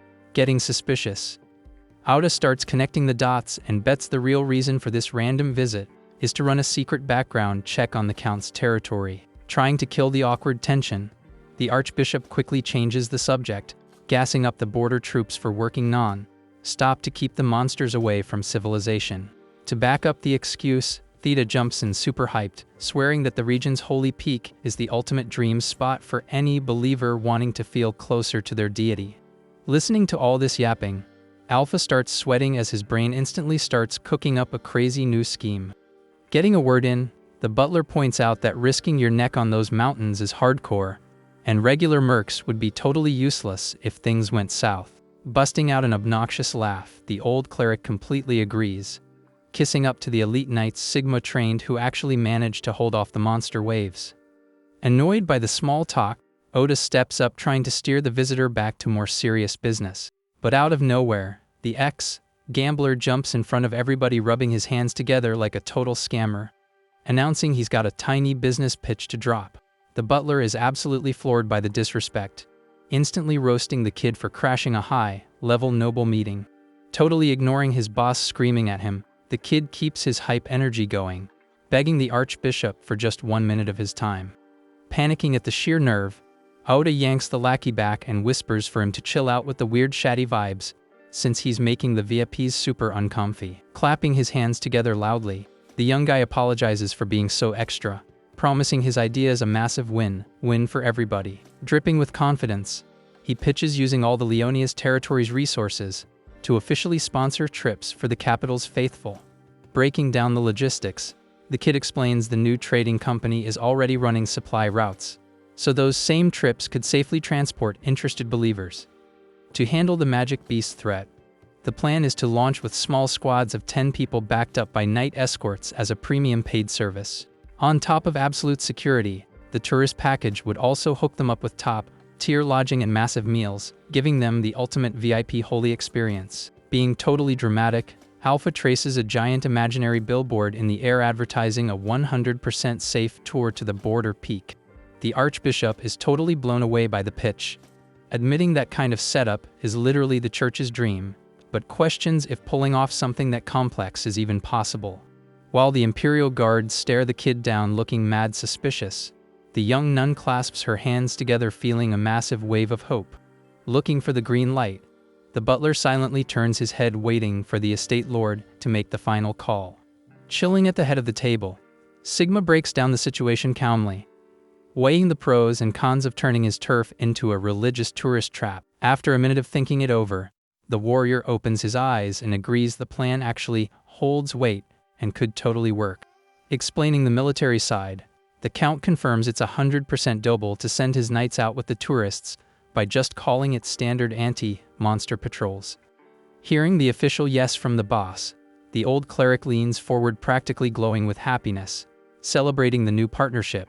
Riding the hype wave, Auda instantly drops back into merchant mode and warns the price tag for a luxury package like this is going to be hefty, which the visitor instantly agrees to, calling it a once-in-a-lifetime trip. Sneaking out of the room, the kid is already plotting to hit up Old Man Yogi and the rest of the crew to cook up local food and overpriced souvenirs to milk the tourists for even more cash. Flashing a wicked smile, he mentally celebrates the birth of his massive, money-printing border tourism project. Watching the kid walk away, the Archbishop tells the nun the staff at this house are definitely a wild bunch, which makes her let out a cute little laugh. Night drops over the huge castle towers, closing out that super long and successful day of business deals. Right at sunrise, the chill vibe is shattered by the heavy sound of wooden swords smashing together in the knight's training yard, swinging down with everything he's got. The young lackey screams as he charges at his instructor in the dirt arena. The warrior woman blocks the hit like it's nothing, swatting the kid's weapon away and roasting him for throwing such a weak strike. With a dead, focused look, she lectures him that a real fight requires lethal force, and leaving any dumb opening on the battlefield is going to get him sent packing. The ex-gambler quickly nods at the advice, gripping his practiced sword while sweating buckets under the brutal sun. Standing right outside the ring, Theta watches the sparring session looking super interested, totally respecting her savior's grind. After a few more hardcore rounds, the instructor finally calls it, ending the morning workout session. Absolutely wrecked by exhaustion, the guy faceplants against the wooden fence while the nun quietly walks over. Letting out an understanding giggle, she points out he complains non-stop but always goes 100%, while he defends himself saying he was up all night planning the tourist gig. Wiping the sweat off his face with a towel, Alpha admits it would be insanely disrespectful not to take the knight's lessons seriously. That humble answer blows the nun's mind, making her praise the kid's insane ability to always crush everybody's expectations. The fun vibe instantly dies, and the religious girl looks down, feeling super depressed when she compares his drive to her own reality. Spotting the sudden mood swing, the young guy tries to cheer her up, carefully asking if some drama went down during the road trip to the border. Sitting side by side on the green grass, she finally decides to vent, dropping the bomb that she's an official candidate to be the next holy maiden. In the church's lore, this mystic role is basically the most crucial person on earth, having the unique cheat code to get direct messages from the top god. According to the Empire's history books, this walking miracle blessed by the deity spawns on earth only once every century to guide the fans. Shook by how heavy that is, Alpha does the math and realizes the 100-year mark is coming up. Thinking it's wild she scored such a massive level of VIP status. Shaking her head, the girl lets out a heavy sigh, claiming the real tea behind this selection is way less glamorous. Diving into her dark past, she admits she only made the exclusive cut because her noble family has insane political pull and a fat bank account. Finding out this simple nun actually has high-tier aristocrat blood totally catches the lackey off guard. Flashing back to her lonely childhood, she talks about the pain of being treated like the family's biggest embarrassment, getting dumped at the main temple for being totally useless. The mental image of a fragile kid left in the dark shows the brutal trauma she carried her whole life hiding in the church's shadows. Snapping back to the present, the girl explains the Archbishop always hyped her up with love, swearing she'd be this generation's chosen one, but she never bought into it herself. It was exactly because she was so stressed about it that the old man sent her on the hike to the holy peak, praying that getting closer to the sky would trigger some mystic sign in her. For countless silent nights, The girl stayed on her knees at the massive stone altars, desperately trying to get a signal to the spiritual realm. Crying her eyes out, she begged her higher god to drop her literally any sign to prove she wasn't a waste of space. But after endless failed attempts and empty prayers, absolute silence was the only reply she ever got. Feeling terrible for his new friend, the ex-gambler listens to her vent, not really knowing how to fix a heart that's this broken. The nun confesses she spent her whole life feeling like literal trash getting thrown away, and thought giving her soul to the religion would finally make someone care about her. Back when she was just a clueless kid, she fed herself the delusion that if she unlocked the holy cape, even her toxic parents would come running back to hug her. Tears stream down her face as she admits that all she ever wanted in the whole world was just one chance to reset her life. Trying to hide how crushed she is, Theta forces a painful smile and takes the blame for hyping herself up too much, accepting that a useless girl like her was never going to be the main character. Totally burned out from fighting her own bad luck, the young girl just shrugs, completely giving up on everything. Pissed off by that loser talk, Alpha jumps up from the grass screaming at the top of his lungs, telling her to shut up with that garbage immediately. The jump scare makes the candidate blink in confusion, not getting why the nice guy just went 0 to 100 on her. Crouching down to her eye level with a dark look, he demands she listen up, saying every single human eventually hits a boss level that decides how the rest of their life plays out. Pointing his finger aggressively right in the terrified nun's face, he presses her to answer if she's ever faced a crossroads like that, getting a nervous nod back. Right then, the ex-gambler takes a trip down memory lane to his past life at the underground poker tables, remembering when he had to face off against the city's worst mafia bosses. The adrenaline was off the charts with marked cards, stuck in an extreme situation where taking the BU meant absolute luxury and instant fame. But the dark reality wasn't cheap, and choking against that scum meant catching a brutal, one-way ticket straight to the afterlife. Gripping his chips tight, he admits nobody can predict the future, but swears that leaving everything up to fate during the most important moment of your life is the most pathetic excuse ever. Keeping his face dead serious, the ex-gambler explains that to secure the W, she needs one absolute requirement. The nun looks confused by the advice and asks what the catch is. Alpha fires back that the requirement is having the sheer willpower to reach out and hijack your own destiny. He drops a quick reference to his old casino days, where the cards dictated the rhythm of absolutely everything. Pointing his finger like a boss, the kid declares that she is the only person who can change her future, not some random deity. Theta is absolutely stunned by the sheer audacity of him dropping a line that blasphemous. The lackey gets annoyed and roasts her loser mindset, swearing that any deity who picks someone with that kind of attitude would have to be out of their mind. Then, he drops the idea that since they're heading back to the capital tomorrow anyway, they should hit the mountain altar one last time for a rito. Full of hype, he tells the girl to look the god dead in the eye with total confidence and demand to be chosen, because that's literally her job. Hearing that wild logic, the candidate can't hold it back and bursts into a genuine, infectious laugh. Chilled out now, the two take a walk through the field, and she asks what happens if she loses this bet, when her actual life is on the line. Crouching in a goofy pose, Alpha tells her to just ditch everything and run away as fast as she can. The young girl thinks the idea is hilarious, laughing and calling her buddy a total cheater. While strolling through the peaceful view, Theta realizes she was so caught up in her own drama that she never actually had the hardcore drive for the job. Looking up at the chill sky, she decides the most important thing is just trying to help the world, whether she gets the VIP title or not. Taking in the epic mountain view, the nun thanks the divine grace, feeling super blessed to have visited this territory. Out of absolutely nowhere, a mystic beam of light shoots down from the sky, calling her the child of compassion. Wrapped in a magic glow, she hears a heavenly voice drop a prophecy about someone bringing harmony to the world, stating the destiny was already locked in. The kid comes running over panicking, trying to figure out what that crazy flash of light was. Completely shell-shocked, Theta wonders if she literally just got a real-life divine revelation. Catching up to her, the lackey notices her spacing out and asks if she's all good. The candidate stays frozen, processing the heavy heavenly drop she just heard, having zero clue what's going on.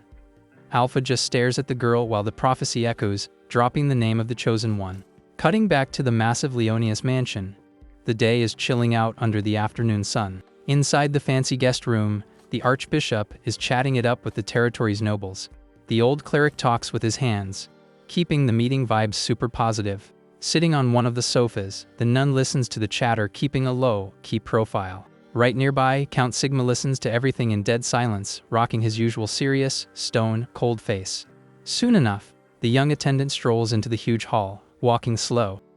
Out of the blue, Uncle Mido and his son bust into the room screaming, hyped that the main temple's boss is in the building. The arrogant guest struts through the hall, bragging that absolutely nothing on this turf happens without him knowing. The ex-gambler greets the noble with a friendly smile, which completely terrifies the old man. Doing a sarcastic bow, Alpha says it's great to see him, while Mido backs up panicking, calling the kid the god of bad luck. Laughing at the guy's dramatic reaction, the young MC tells him not to be so salty. In his head, he thinks it's hilarious that nobody here knows about his past life, but they still hit him with the exact same cursed nickname anyway. The uncle glares at him, his gut screaming that this nosy brat is nothing but bad news. Killing the cringe scene, Sigma calls out his relative and asks what all the screaming is about.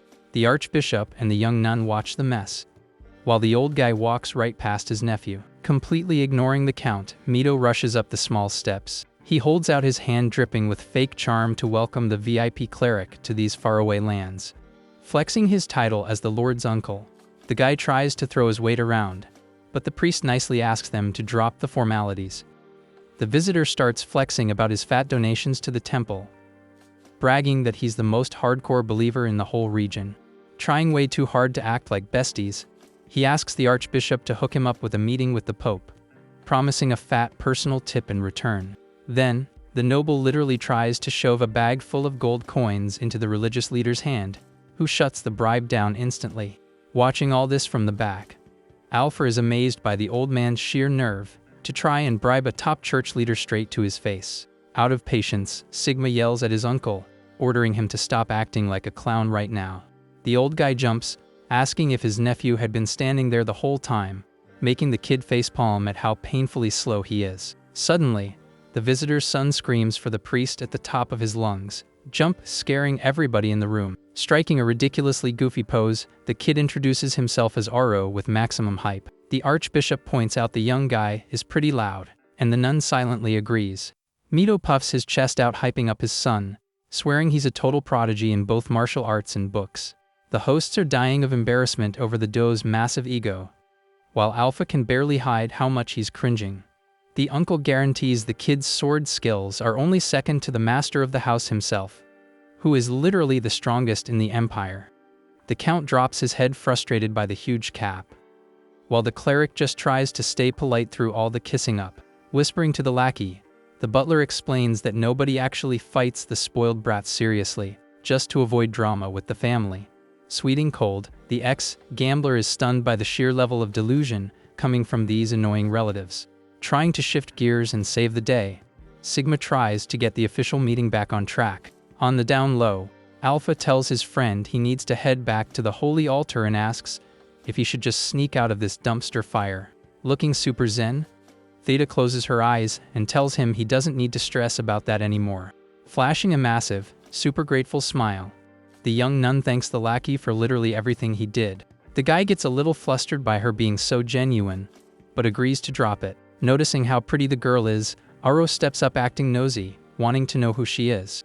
The archbishop introduces her as his travel buddy for the pilgrimage and tells her to say hi to the guests. The candidate quickly agrees to be polite to the nobles. Wrapped in a pure, innocent vibe, she introduces herself formally and wishes them divine blessings. In that exact second, the spoiled brat gets hit by a massive crush. He lunges forward, grabbing the girl's hands, screaming that he accepts her feelings, leaving the poor girl totally baffled. The uncle laughs at the spectacle, while the priest goes into panic mode, telling him to let go of the holy servant. Completely ignoring the warnings, Mido grabs the nun by the shoulders and tries to pitch her on his son, promising the kid has a crazy bright future. Loud and clear, the old man announces the boy is going to be the next boss of the territory, but first, he's going to enroll him in the Temple Knights. That insane claim about stealing the territory leaves everyone in the room in pure shock and absolutely furious. grinding his teeth in rage. Alfred can't believe the audacity of this greedy guest. The lackey realizes the leech just openly dropped his master plan to steal the family leadership. Getting squeezed by the disrespectful noble, Theta looks incredibly scared and uncomfortable with the whole vibe. Unable to just stand there and watch the abuse, the ex-gambler steps up looking absolutely pissed off, heading straight for the old man. The ex-gambler keeps a cold, scary vibe, stepping up to physically block the path. The old man jumps back instantly, feeling the heavy pressure of that glare. The noble gets his ego back in a flash and starts yelling. He argues that since Sigma has no kids, his son Auro has to take the title if something bad happens on the battlefield. So over the whining, the count just nods to avoid more drama. The visitor lets out a cynical laugh, swearing he didn't mean to disrespect the VIPs from the capital. Trying to save face, the guy apologizes to the archbishop. He makes up a lie that he just got too hyped trying to recommend his son to the elite temple knights. The cleric nicely explains they didn't bring that specific military unit on the road trip. Confused, the uncle asks who the armed guards actually are then. The commander steps up and drops the truth bomb. Due to some schedule changes, they are actually official members of the Royal Knights. The noble's jaw hits the floor. Taking it all in, Sigma realizes just how much pull the priest actually has. He figures the religious boss must be tightly connected to the imperial family. Instead of backing down, Mito totally twists the situation and starts celebrating. He throws his hands up, convinced this is a sign from God for his son to flex. Forcing a super cringy friendship, the old man grabs the archbishop and the captain. He swears that a thumbs up from both of them is enough to get the kid approved, making them extremely awkward. Auro jumps on the hype train and strikes a goofy hero pose. The spoiled brat demands to be praised for his fake bravery, while the lackey watches the whole thing dying of secondhand embarrassment. Alpha clenches his fists and grinds his teeth. He angrily realizes this parasite duo just blew past every single boundary of common sense. Just then, the familiar sound of the magic system goes off in the ex-gambler's head. Blue lights start flashing all around him, right in the middle of the hall. The holographic interface pops up, dropping a new betting quest. The main goal is to absolutely crush Auro, and it's telling him to pick how he wants to do it. Intrigued by the update, the young guy crosses his arms. He stares at the floating screen, thinking it's wild how this event got triggered. The menu shows different prize multipliers. He can choose between rolling dice, running a marathon, or throwing down in a sword duel. Looking at the stakes, the kid thinks a random servant picking a fight with the Lord's relative is pure insanity. But he admits he was about 2 seconds away from losing his cool anyway. Seeing the spoiled brat awkwardly flexing his muscles, the lackey sighs. He figures he has no other choice and decides to really look at his options. The screen breaks down each choice. A dice game is an easy guaranteed W, but the payout is way too garbage to even bother. Rubbing his chin, he thinks about the endurance run. The ex-gambler tries to run the numbers to see if that's the smartest play here. Suddenly, a genius idea hits him. The young guy raises a finger, realizing he can exploit a much better trick. Playing it super low key, Alpha takes a step forward in the massive room. He strategically plants himself right behind his master. Standing his ground, Sigma calls out his own uncle. The Count warns him it's totally unacceptable to push such ridiculous demands on the house's VIP guests. Completely tone deaf, the old guy ignores the warning and just keeps praising himself. He guarantees his plan is flawless and tells them to just trust him. Out of nowhere, the greedy man's attention gets pulled away.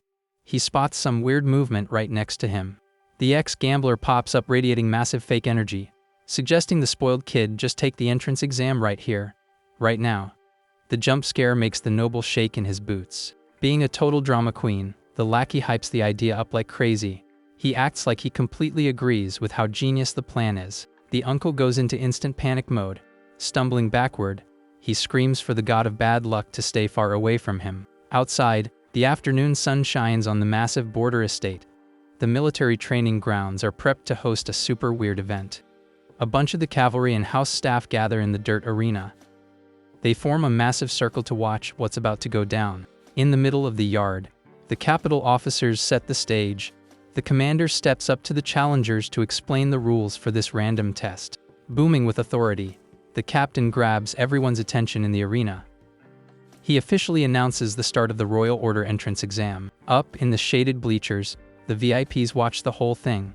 The Lord and the priest wait to see how this makeshift trial plays out. Gripping a wooden sword with both hands, Aro takes his spot in the center.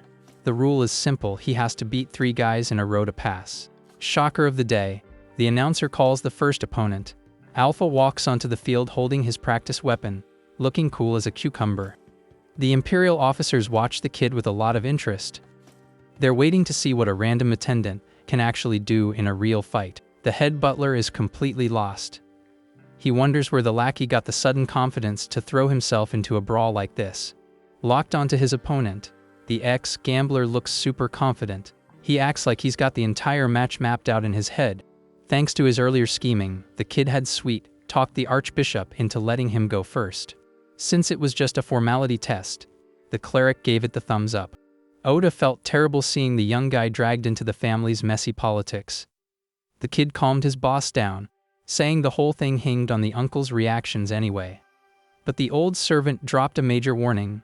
He swore that even though the kid was a brat, the hair was actually no joke in a fight. The butler explained the guy had legit military training and a massive physical advantage for close combat. That reality check caught the lackey completely off guard.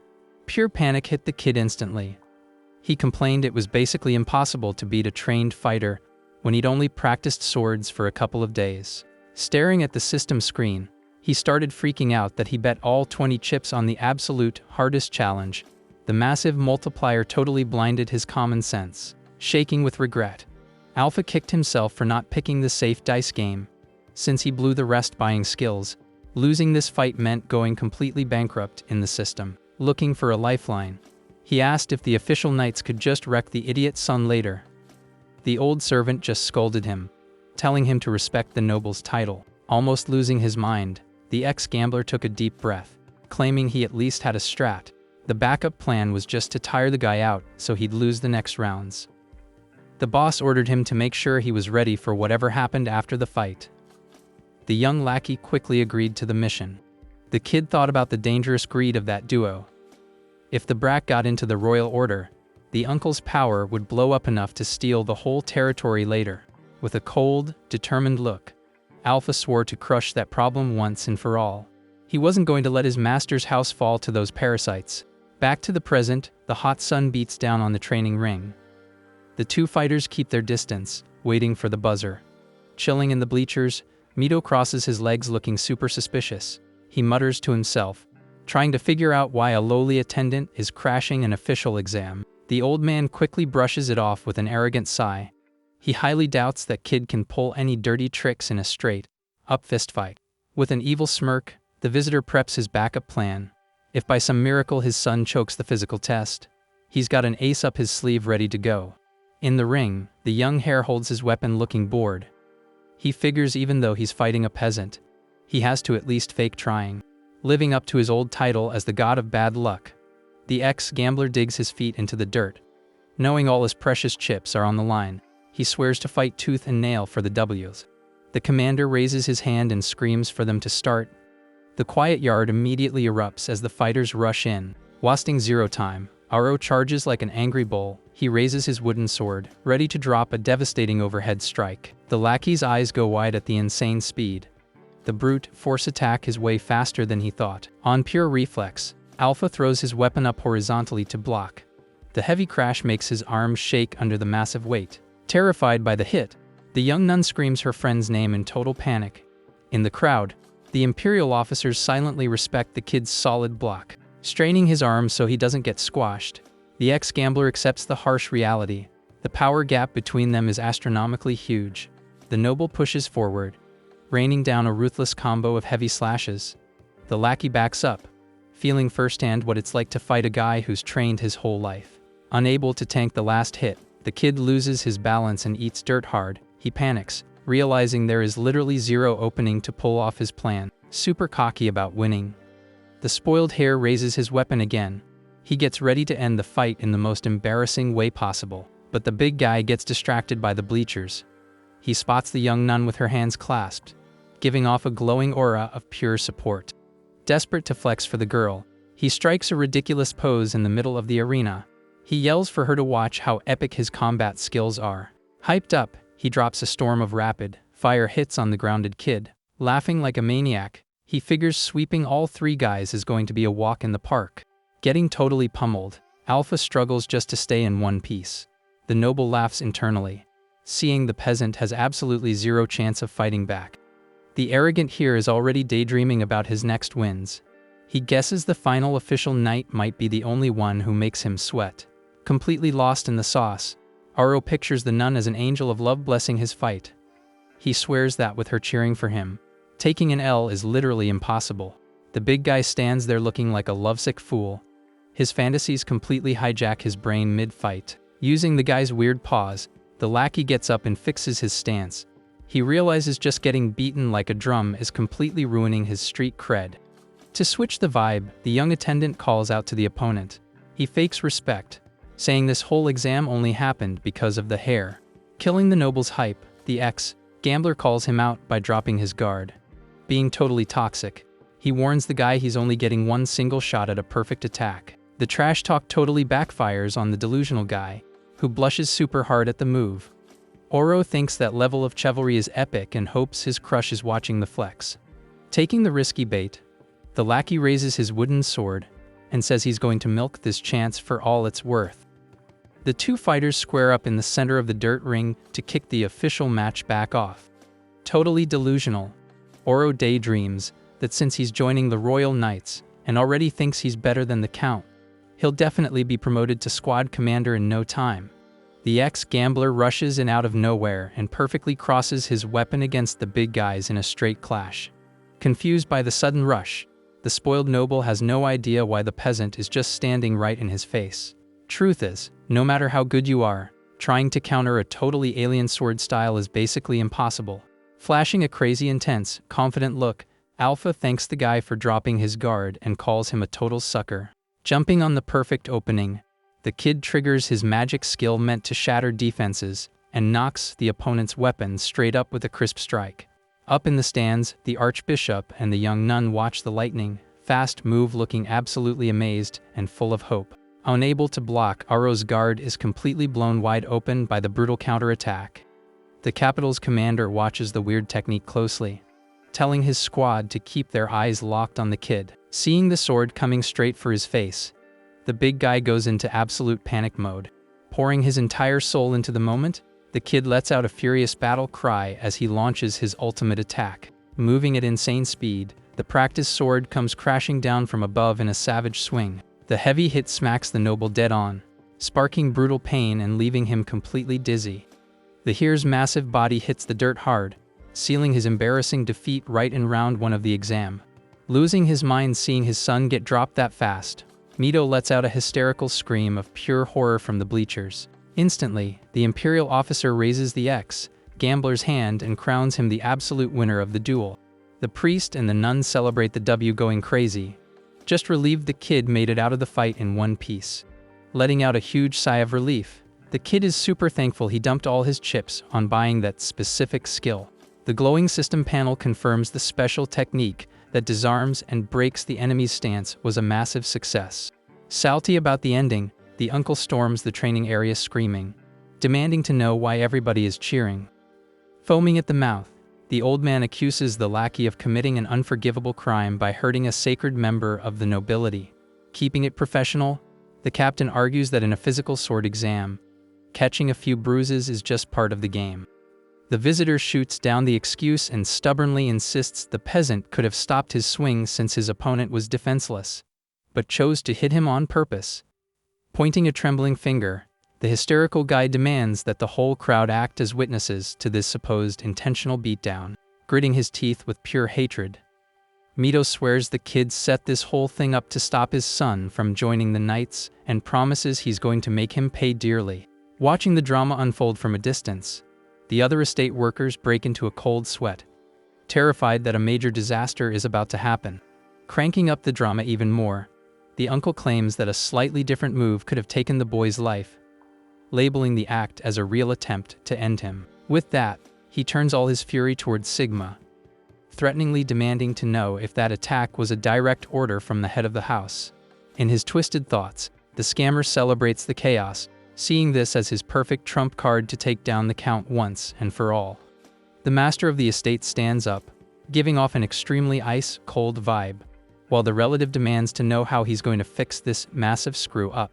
A thick, worrying silence takes over the entire courtyard during the standoff between the two nobles. Trying to keep the peace, the commander clarifies that he has zero complaints about the exam, forcing the old man to reluctantly agree. Refusing to drop his act, the uncle points to the knocked-out body, claiming the main issue here is a subordinate attacking a superior. In the middle of the arena, Alpha bows his head, apologizing a million times, while the noble keeps up his victim routine, whining that the attack was cruel and unfair.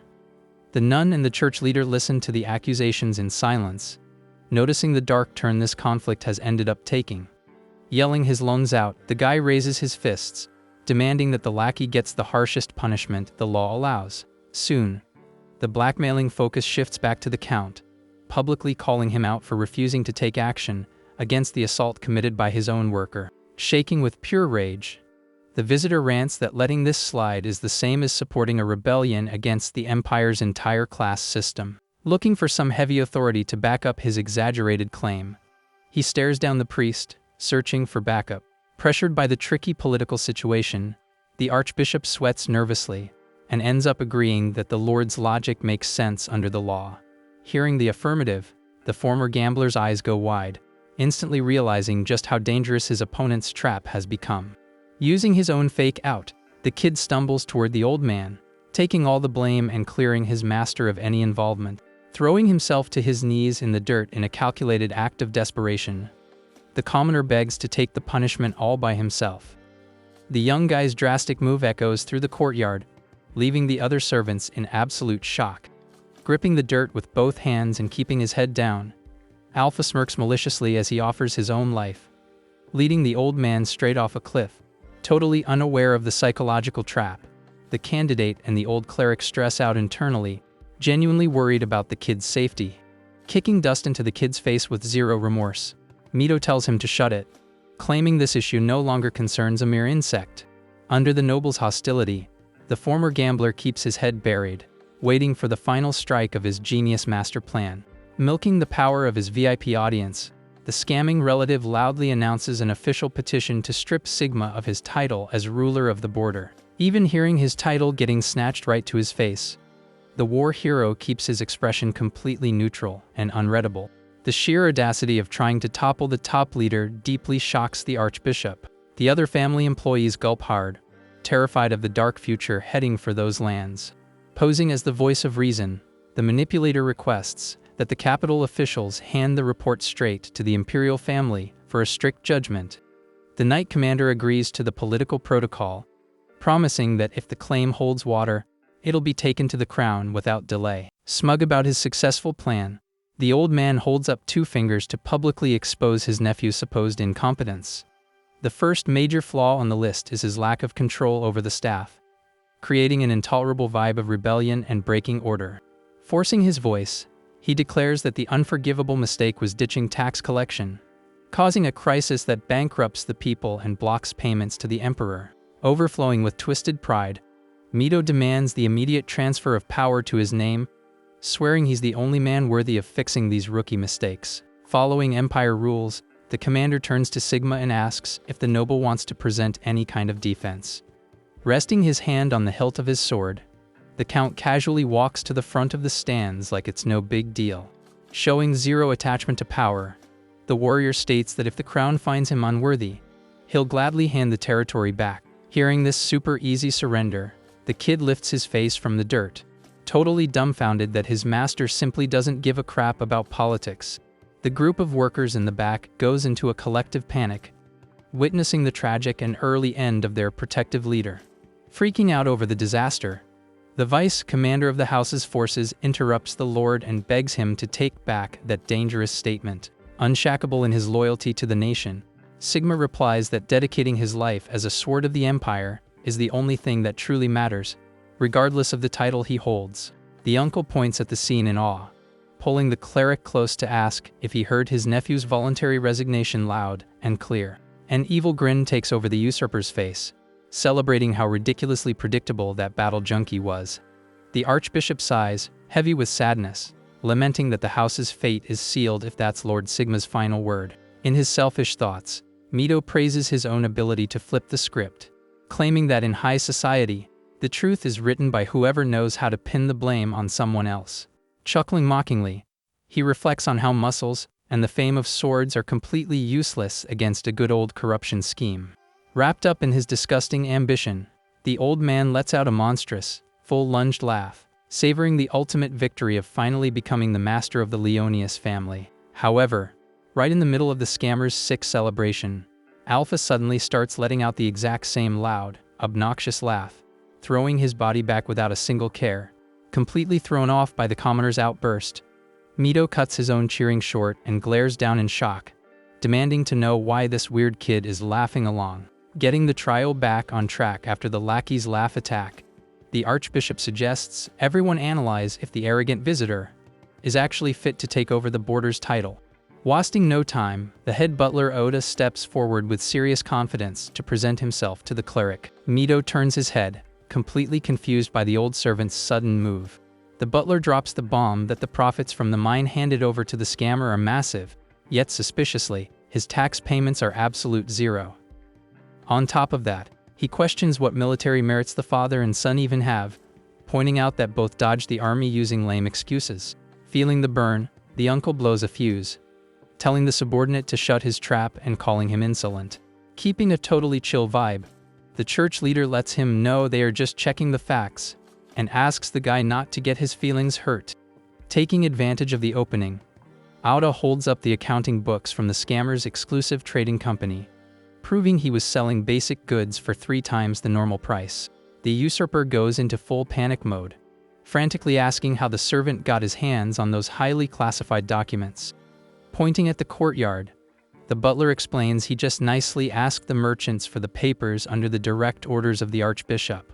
Shock takes over the noble, leaving him paralyzed and stuttering, completely unable to put together a single defensive sentence. To put the final nail in the coffin, Auda holds up the ultimate document, the promissory note drafted by the visitor himself to drown Master Sigma in debt. Cold sweat drips down the scammer's face as he realizes he forgot to take back the evidence of his crime on the night of the bet. Utterly desperate, he lunges forward, trying to snatch the paper right out of the servant's hands. Reaching out pathetically, Mito screams and begs for them to stop this right now, but it's way too late. The cleric reviews the document and confirms the relative was indeed the loan shark behind that fraud.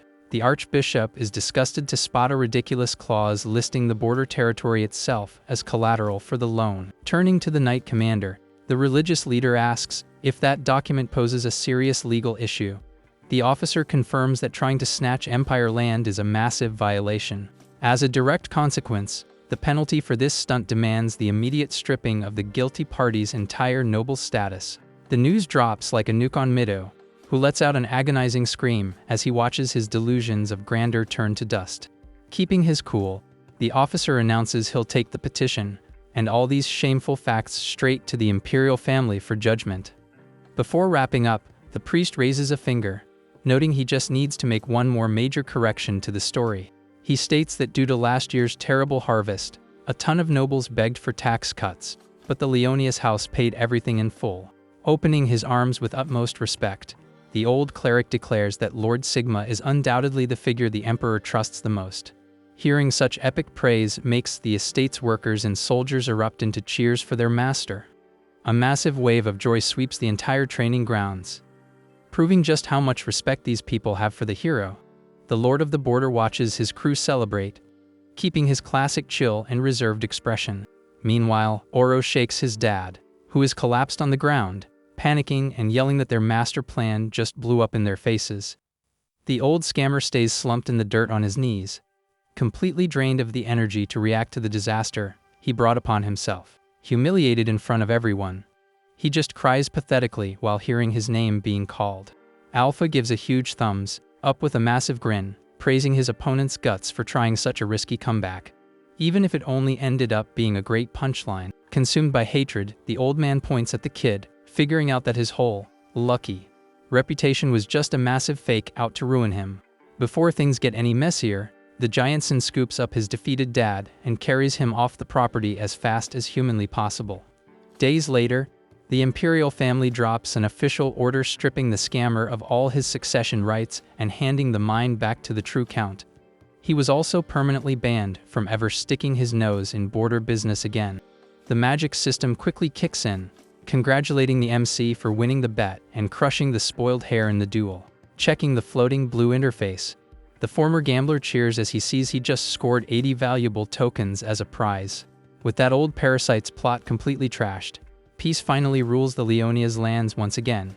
The next morning, everyone gathers in the castle's stone courtyard for the official send-off of the religious squad.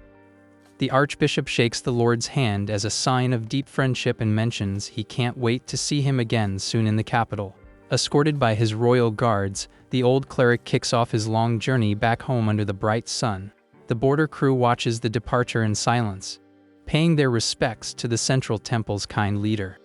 Noticing something weird, the young lackey waves at his friend, who is still standing right there next to him. Suddenly, he freaks out and yells, asking why the heck she didn't leave with the rest of the group. The young nun calmly explains that the priest gave her and her personal guard the green light to stay at the estate a little longer. Whispering curiously, Alpha asks if this extended stay has anything to do with some mystical training. Adopting a serious and determined stance, Theta confesses she wants to see with her own eyes how the prophecy she received on the mountain plays out.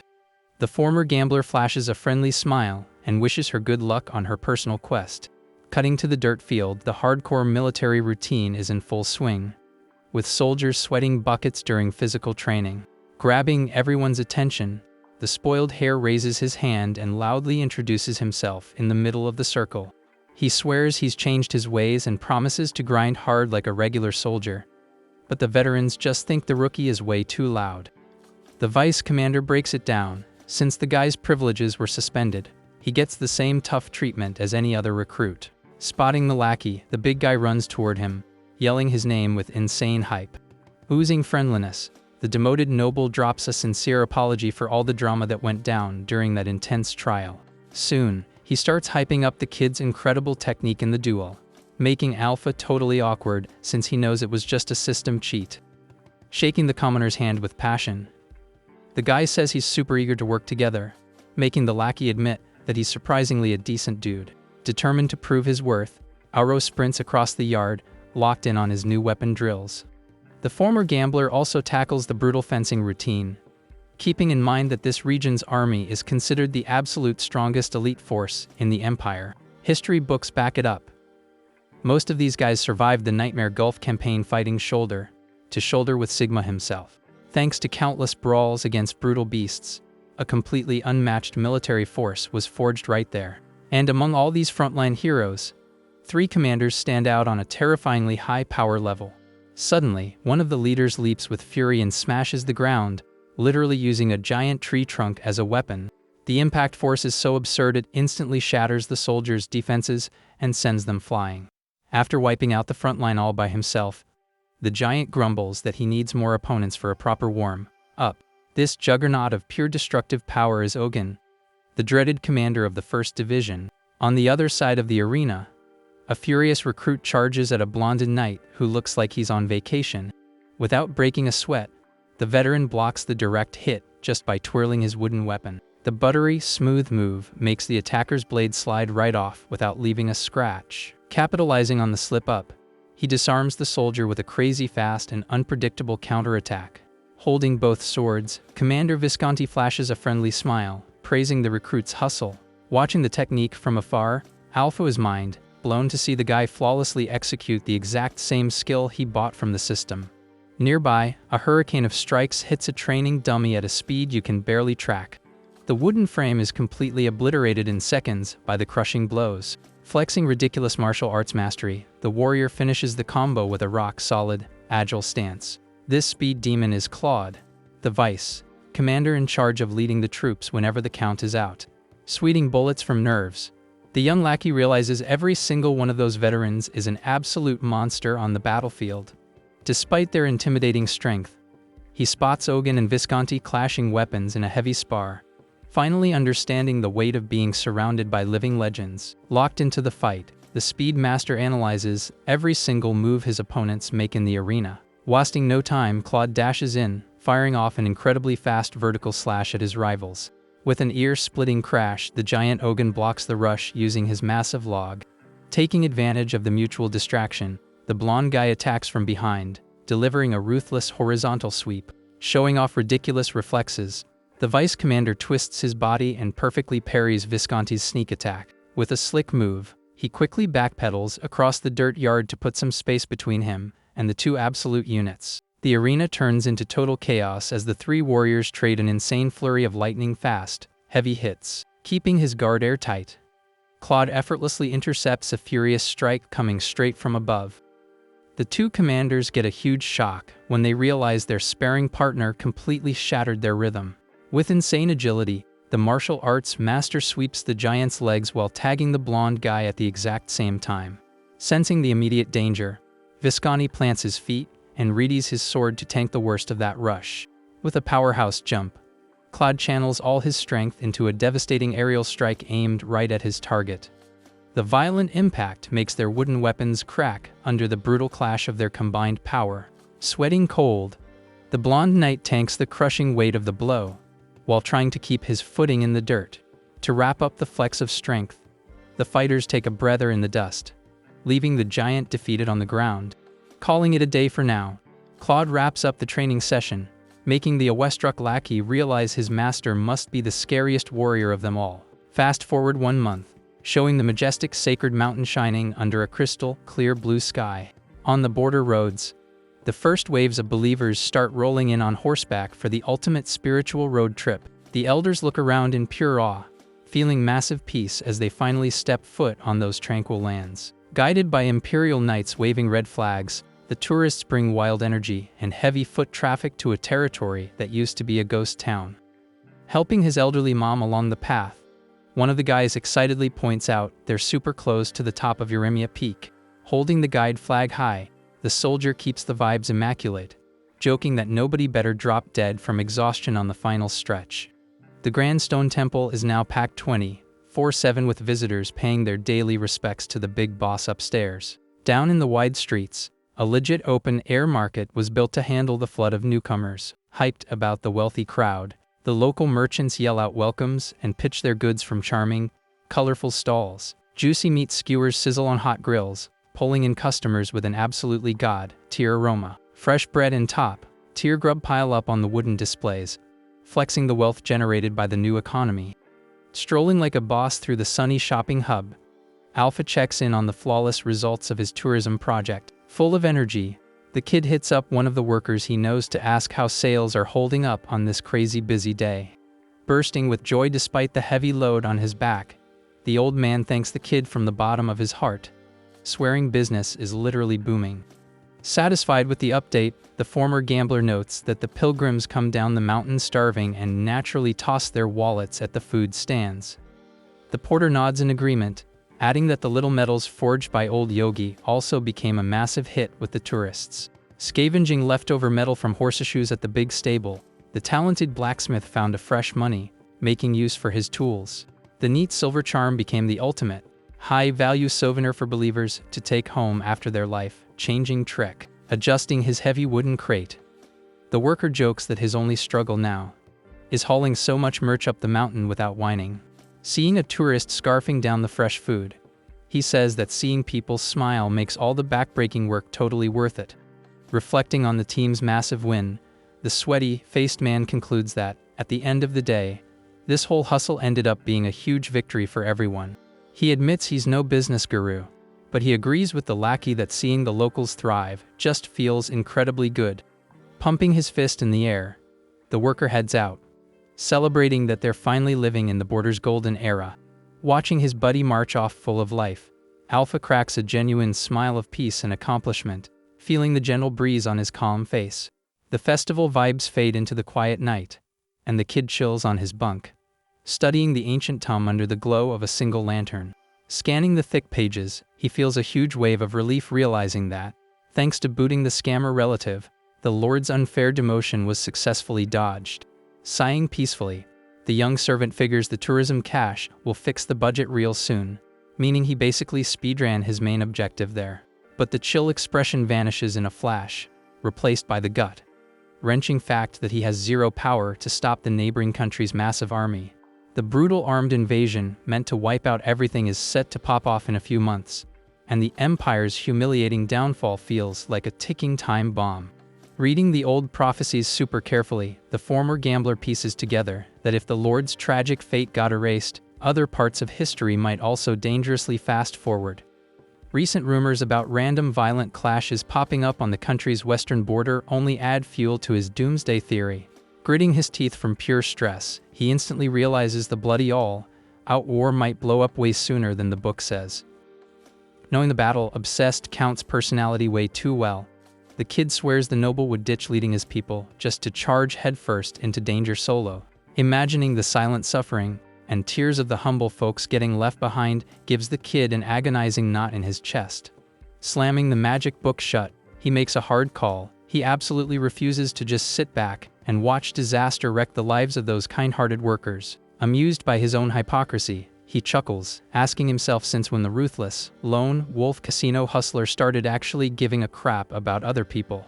Standing his ground, the young guy grips his record of the future tightly with gloved hands in the dim room. Staring at the beautiful sunlight hitting the window, he thinks with a heavy heart that maybe it's the right time to pack his bags and dip from this hostile setup.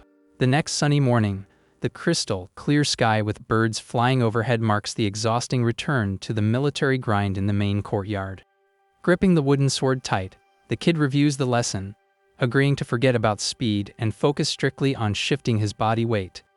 The friendly blonde commander stamps the logic, explaining that swinging with just his arms without lining up his center of gravity will make his skinny frame attack way slower later on. Fixing the mistake hands-on, Visconti grabs the rookie's hand, showing him that locking his legs right will naturally make his strike speed go through the roof. He then steps to the center of the field, raises his weapon, and rips through the wind with a textbook example of flawless execution.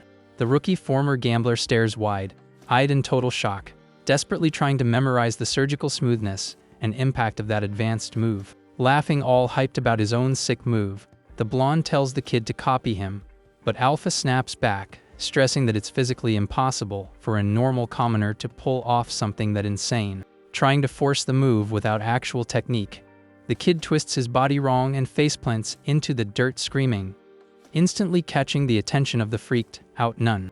Kneeling in the packed dirt, Theta uses her healing miracle to ease his pain, while the defeated lackey thanks her for putting up with watching him fail so pathetically every day.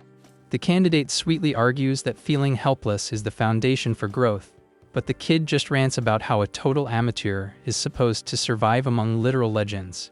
Interrupting the kid's existential crisis, the Imperial Knight Commander strolls up, praising his stellar performance in the last test, forcing Alpha to play it off and confess it was all a visual trick. The armored warrior's eyes bulge in amazement, learning the commoner barely started sword training, while the kid cringes at the humiliation of practicing with royal guards watching. Analyzing the boy sitting defeated in the sand, Lord Theron silently thinks to himself that this simple servant is showing scary natural talent for high-speed combat. Changing the subject to shake off the bad vibes, Alpha invites the official knight to join the house's drills, claiming that isolating himself will totally stunt his military growth. Shutting it down dryly, the commander argues that just getting to watch the border army is already a crazy privilege, but the former gambler baits him, swearing Sigma wouldn't give a damn about those stuck-up rules. With a hard, suspicious glare, the officer asks if the invite is actually legit, making the lackey flash an evil grin, calling the team up a glorious technical exchange between factions. Bent by the young commoner's flawless logic, Theron accepts the brilliant idea and promises to formally pitch the request to the landowner for proper approval. Seeing the noble warrior march up to the lord looking stiff as a board, Alpha holds back a laugh, mentally high-fiving himself for successfully masking manipulation as friendly advice. Far off, the chill meetup between the Empire's greatest heroes and the border boss goes down without a single drop of bureaucratic drama. Amazed at how easy the communication flows, the young religious girl points out how wild it is that a squad led by the infamous cold-blooded executioner is so peaceful and welcoming. Staring at the circle of top commanders chatting casually, the former gambler smirks and drops his theory. The head butler's micromanaging is the only actual reason the castle hasn't blown up yet. Keeping his classy posture, Oda jots stuff down on his notepad, explaining that he handles pretty much everything in the region for the Lord, always balancing strictness with patience. Sitting near his friend, Alpha agrees that the master deserves all the credit for knowing how to delegate, pointing out that the locals and knights totally see that too. Theta rests her face in her hands with a soft look, noticing how much the guy genuinely cares about the people on the border. Hearing that catches the former gambler completely off guard, freezing him in his tracks for a solid second. Right then, a booming voice echoes across the yard, calling his name from a distance. Without missing a beat, the lackey answers the call and jumps up to meet the officers. Walking with his head down, the kid tries to shake off the previous thought, completely denying to himself that he's caught any real feelings for this place. The young nun watches her friend walk away in silence, feeling a tiny spark of worry about his reaction. Laser focused on his own survival, the boy decides he needs to dump this useless sympathy, promising himself he's ditching this farm by tomorrow night. No exceptions. Now grouped up with the military guys, he asks what the actual difference is between staying a servant or taking the job as a retainer knight. The head butler clears it up, stating that his daily chores would stay exactly the same, but the kid's social rank would get a massive upgrade. This class basically works as a warrior, in training focused on the master's needs, completely different from a regular cleaning staffer. Facing lethal beasts and hardcore campaigns, these rookies shadow their leaders until they grind enough experience to become fully sworn knights. Oda wraps it up by saying the top performers might even score chunks of land as a reward for their frontline achievements. Weighing his options, Alpha scratches his chin, thinking this whole thing is a massive headache since his only goal is to bail before the huge war hits. Slapping the kid on the shoulder, the old servant emphasizes that this promotion only happened because of joint recommendations from the commanders, demanding he show some gratitude for the hookup. Bowing formally, the young guy genuinely thanks them for the shot, but drops the bomb that he's gonna have to pass on the offer. The official knight completely loses it, pointing out that commoners basically never get such a prestigious invite to level up in life. Playing the humble card, the former gambler makes up a lie that he never cared about climbing the ladder, and claims he's 100% happy with his chill routine. Cutting through the lame rejection, Master Sigma himself rolls up to the squad, and tells the lackey to hold on 1 second. The Count asks straight up if there's something about the military gig that's causing him some sort of inconvenience. Annoyed with himself, the boy turns his face away and mutters that nothing in the world matters more than protecting his own skin. The capital officer scowls in pure disappointment, admitting he thought the kid shared their ideals to back up the Lord in the future. Crushed under the warrior's expectations, Alpha drops his head in absolute silence. The former gambler's patience officially snaps, and he fires back angrily, reminding them that this very master tried to throw everything away during the trial against his uncle. Pointing a finger dead at the noble, the kid yells, demanding to know how subordinates are supposed to back someone who says he doesn't give a damn about his own title. The head butler goes into panic mode over the audacity and roasts the lackey for being so insanely disrespectful. Without backing down an inch, the young guy claps back, asking who else would have the guts to spit the truth in the leader's face if not him. The aggressive tone of the shouting match ends up grabbing the attention of all the workers hanging around the training area. Boiling with rage, the lackey accuses the warrior of taking the coward's way out by agreeing to trash his own lands in such a sickening way. Tears streaming down his face, Alpha screams in desperation, demanding to know who would be capable of stopping this hero's suicidal impulses. The old servant freezes, totally shocked by the raw emotion the kid is packing in his unfiltered words. Even the royal commander reflects on the irony of someone stepping up so openly to the terrifying cold-blooded executioner. The veteran knights listen to the kid's valid call, out about who would have the chest to stop the Lord from making selfish solo choices. The entire border population absorbs the weight of those words, wondering who else would fight so they wouldn't get left behind in the middle of a war. Wiping his red eyes, the former gambler curses at himself, ticked off that he's out here bawling in front of everyone like a toddler. The young nun claps her hands near her chest, deeply moved by her savior's massive emotional outburst. Rubbing his face with his sleeve, the kid tries to get his tough guy act back together to finish what he started. With a dramatic gesture, He fiercely points at the dirt and demands that the region's ultimate leader make a permanent oath, right then and there. Sigma listens to the lackey's wild demand, keeping his expression calm and rock solid. Challenging the highest authority, Alpha yells, demanding the Count swear to never again even think about ditching his ruler title. Pin drop silence takes over the focused crowd as the order to not abandon those lands echoes across the yard. Clenching his fists with all the guts he has left, the kid warns the noble he can chop his head off for the disrespect if he really wants to. The giant Ogun and the nun watch the scene, mind blown by the commoner's absolute sheer nerve to demand something in exchange for his life. Relentless, the lackey demands the oath be taken immediately in front of all the warriors and workers who dedicate their lives to him. Closing his eyes peacefully, Sigma processes every painful word dropped by his lowly employee. The head butler enters a state of pure panic, certain the boy just signed his own death warrant with those insults. Breaking the tension, the Lord reaches out and orders one of his guys to hand him his sword immediately. With a lethal, precise move, the warrior draws the heavy blade from its sheath under the sunlight. The master's energy overflows as he swings the weapon hard, unleashing a dark, crushing aura onto the field. Shaking with dread, Oda laments that insulting the landowner like that will never slide without capital punishment. Feeling the killer intent fill the air, Alpha gulps hard and braces for the worst. The Count slowly steps forward, carrying the naked steel straight toward the young commoner who challenged him.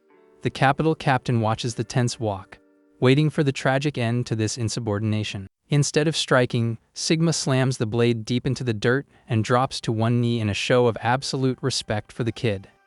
The former gambler actually shuts his eyes waiting for the fatal blow, only to be totally floored by the hero's submissive stance. The giant Ogun bursts out laughing, amazed by the loyalty and the epic dressing down the kid just gave their boss.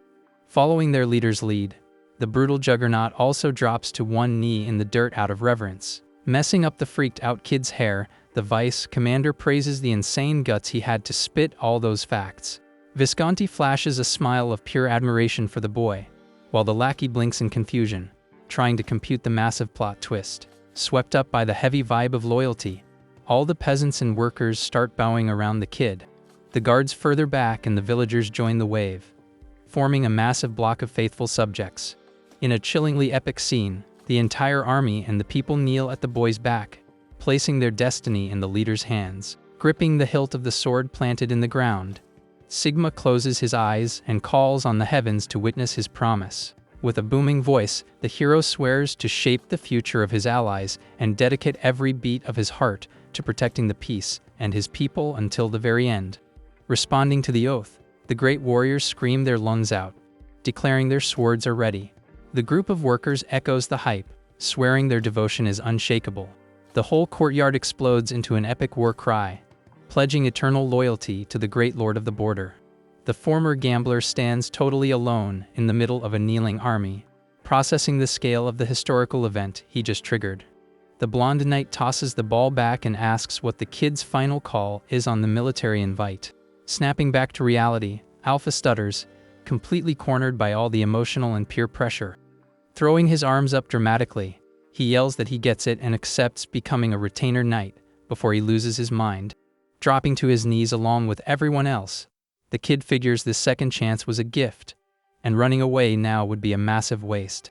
Happy with the chaotic conclusion, the master of the house looks at his newest soldier with a calm gaze of approval. Flashing a sincere, ultra-determined smile, Alpha swears to give it his all to protect his lord's turf. Way down the line, Vice Commander Claude would remember that the Empire's strongest border knight squad was born exactly on that day.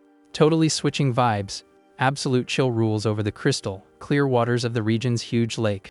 In the middle of this peaceful scenery, the former gambler enjoys a sunny afternoon fishing quietly in a little wooden boat. After pledging eternal loyalty to Lord Sigma in the heat of the moment, he's now trying to sort out his thoughts and figure out what he actually needs to do.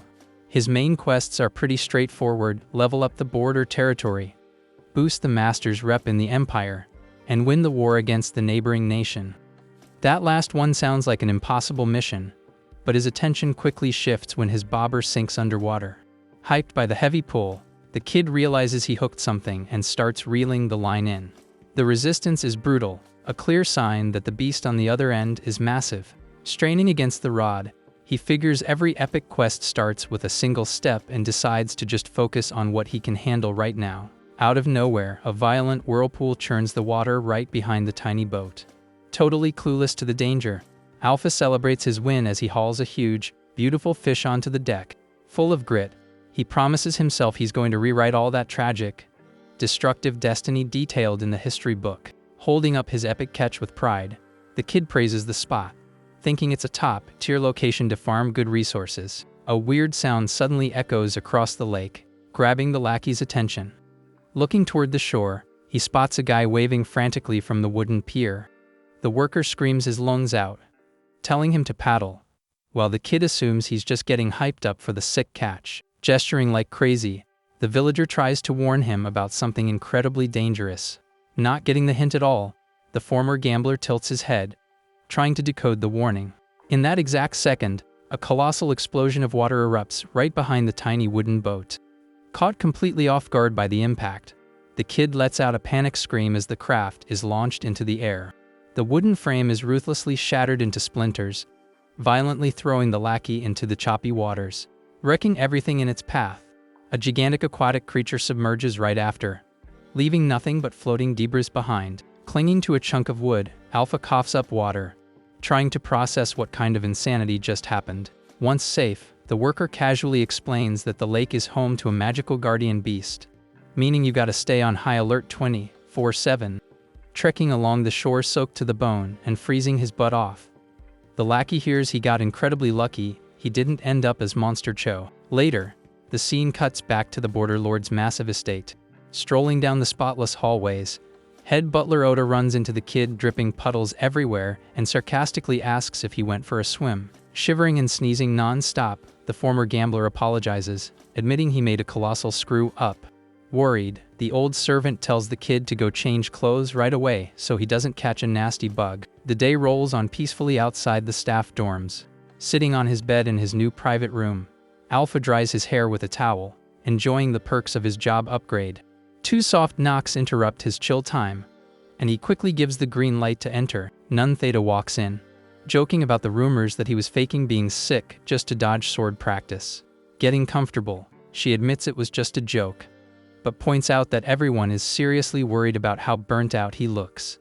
The girl lists off her buddy's brutal schedule, taking care of horses, sparring with the cavalry, scouting the region solo, on top of working as a personal attendant. Defending his grind, the kid explains that his sword skills are still trash, and fixing the budget is an absolute top priority. Flashing a super genuine smile, he confesses he keeps shoveling the stables simply because he actually likes hanging out there. The honest, wholesome answer catches the religious girl totally by surprise.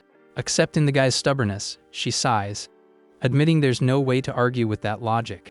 Curious, she asks what he was even doing at that dangerous lake, and listens to his plans to build a pier, a swimming spot, and a commercial fishing hub. The master plan is to turn that entire zone into a massive, cash-printing tourist trap. Plus, the goal is to milk the area for valuable aquatic drops, even plotting out fish farming for the future. Keeping the suspense alive, the lackey drops a hint that he's got a secret motive behind all this. Flashing a wicked look, the former gambler bets that this whole situation is gonna turn into a risky, gorgeous game, totally ruining his serious mastermind pose. He lets out a ridiculously loud sneeze right in the middle of the room. The girl hands him a tissue, stating he caught a gnarly cold, but uses the moment to highlight the urgent need to put that lake monster out of its misery. But she reminds him that not even the elite knights have ever figured out how to take down a giant magical beast underwater. Worried about the threat, the nun suggests it makes way more sense to just stay away from the area instead of risking the locals' lives for nothing. Pushing back against the advice, the kid jumps up full of energy, swearing that if it comes down to it, he'll handle the problem all by himself. The tough talk doesn't last long, as a crushing wave of dizziness hits the kid instantly. With his legs giving out, he collapses back onto the bed, making his friend scream his name in absolute panic. 3 days roll by, and the lackey is still stuck in bed, sweating cold and struggling to breathe. The head butler reports on the critical situation, explaining that neither the medicinal herbs nor the local doc can knock out the severe fever.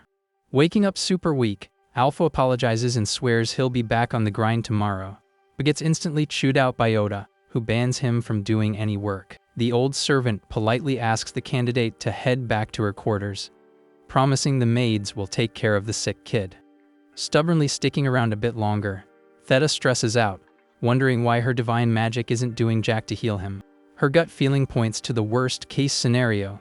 She thinks the guy got poisoned by the aquatic beast during the boat ambush.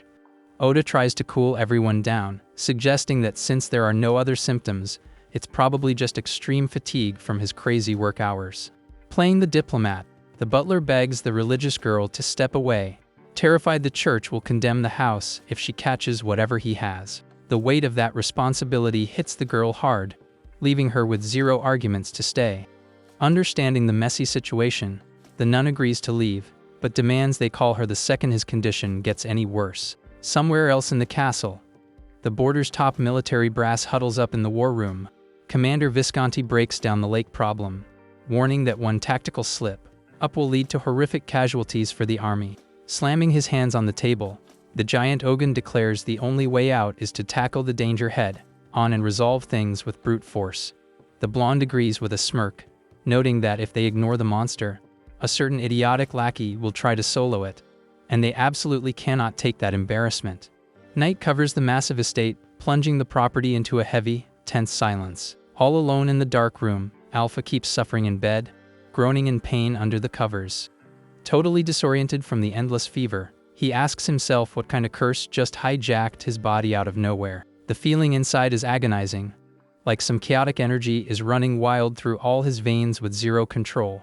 Eaten up by frustration, the young guy feels pathetic for being a burden instead of being useful to the territory.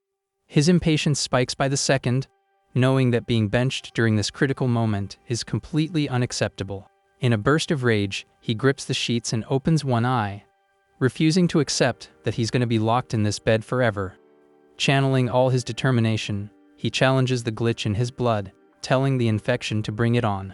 The former gambler's eyes fill with a fierce insanity, showing off the spirit of someone who's always fought tooth and nail to survive.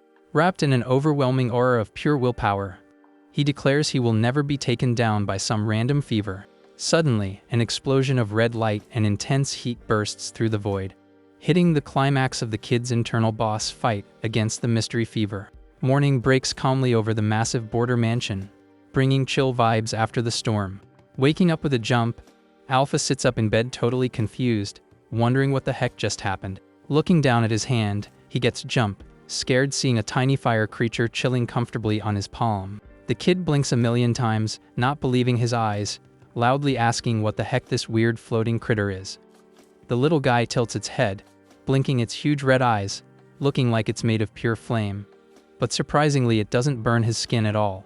Inspecting the tiny being up close, the former gambler notes it looks like fire but isn't hot, asking if it's some kind of ghost. Right then, a memory clicks in the dude's head, making his eyes widen as he connects the dots about what this pet actually is. He remembers the magic tome he read, where a page explained that spirits are supernatural life forms spawned from the world's core elements. With the book in his lap, the lackey figures out the entity is a fire elemental spirit, but he has zero clue why it got attached to a human so fast. Tossing the questions aside, the young guy decides to test drive his new buddy's skills and grabs a scrap of paper to see if it can burn it. Right on cue, the little dude spits a tiny focused flame, torching the paper instantly and leaving the kid in absolute awe.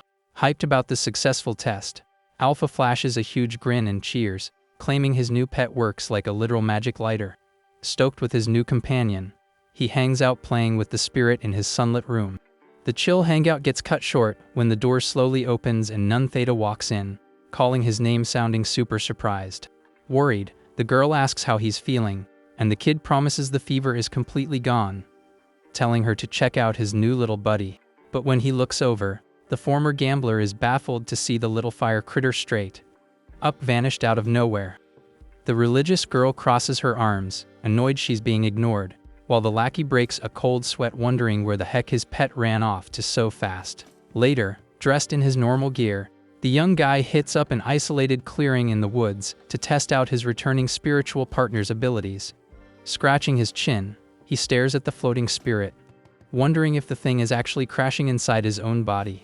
Flashbacking to the lake incident, Alpha wonders if he accidentally swallowed some magic essence when he wiped out during the monster attack.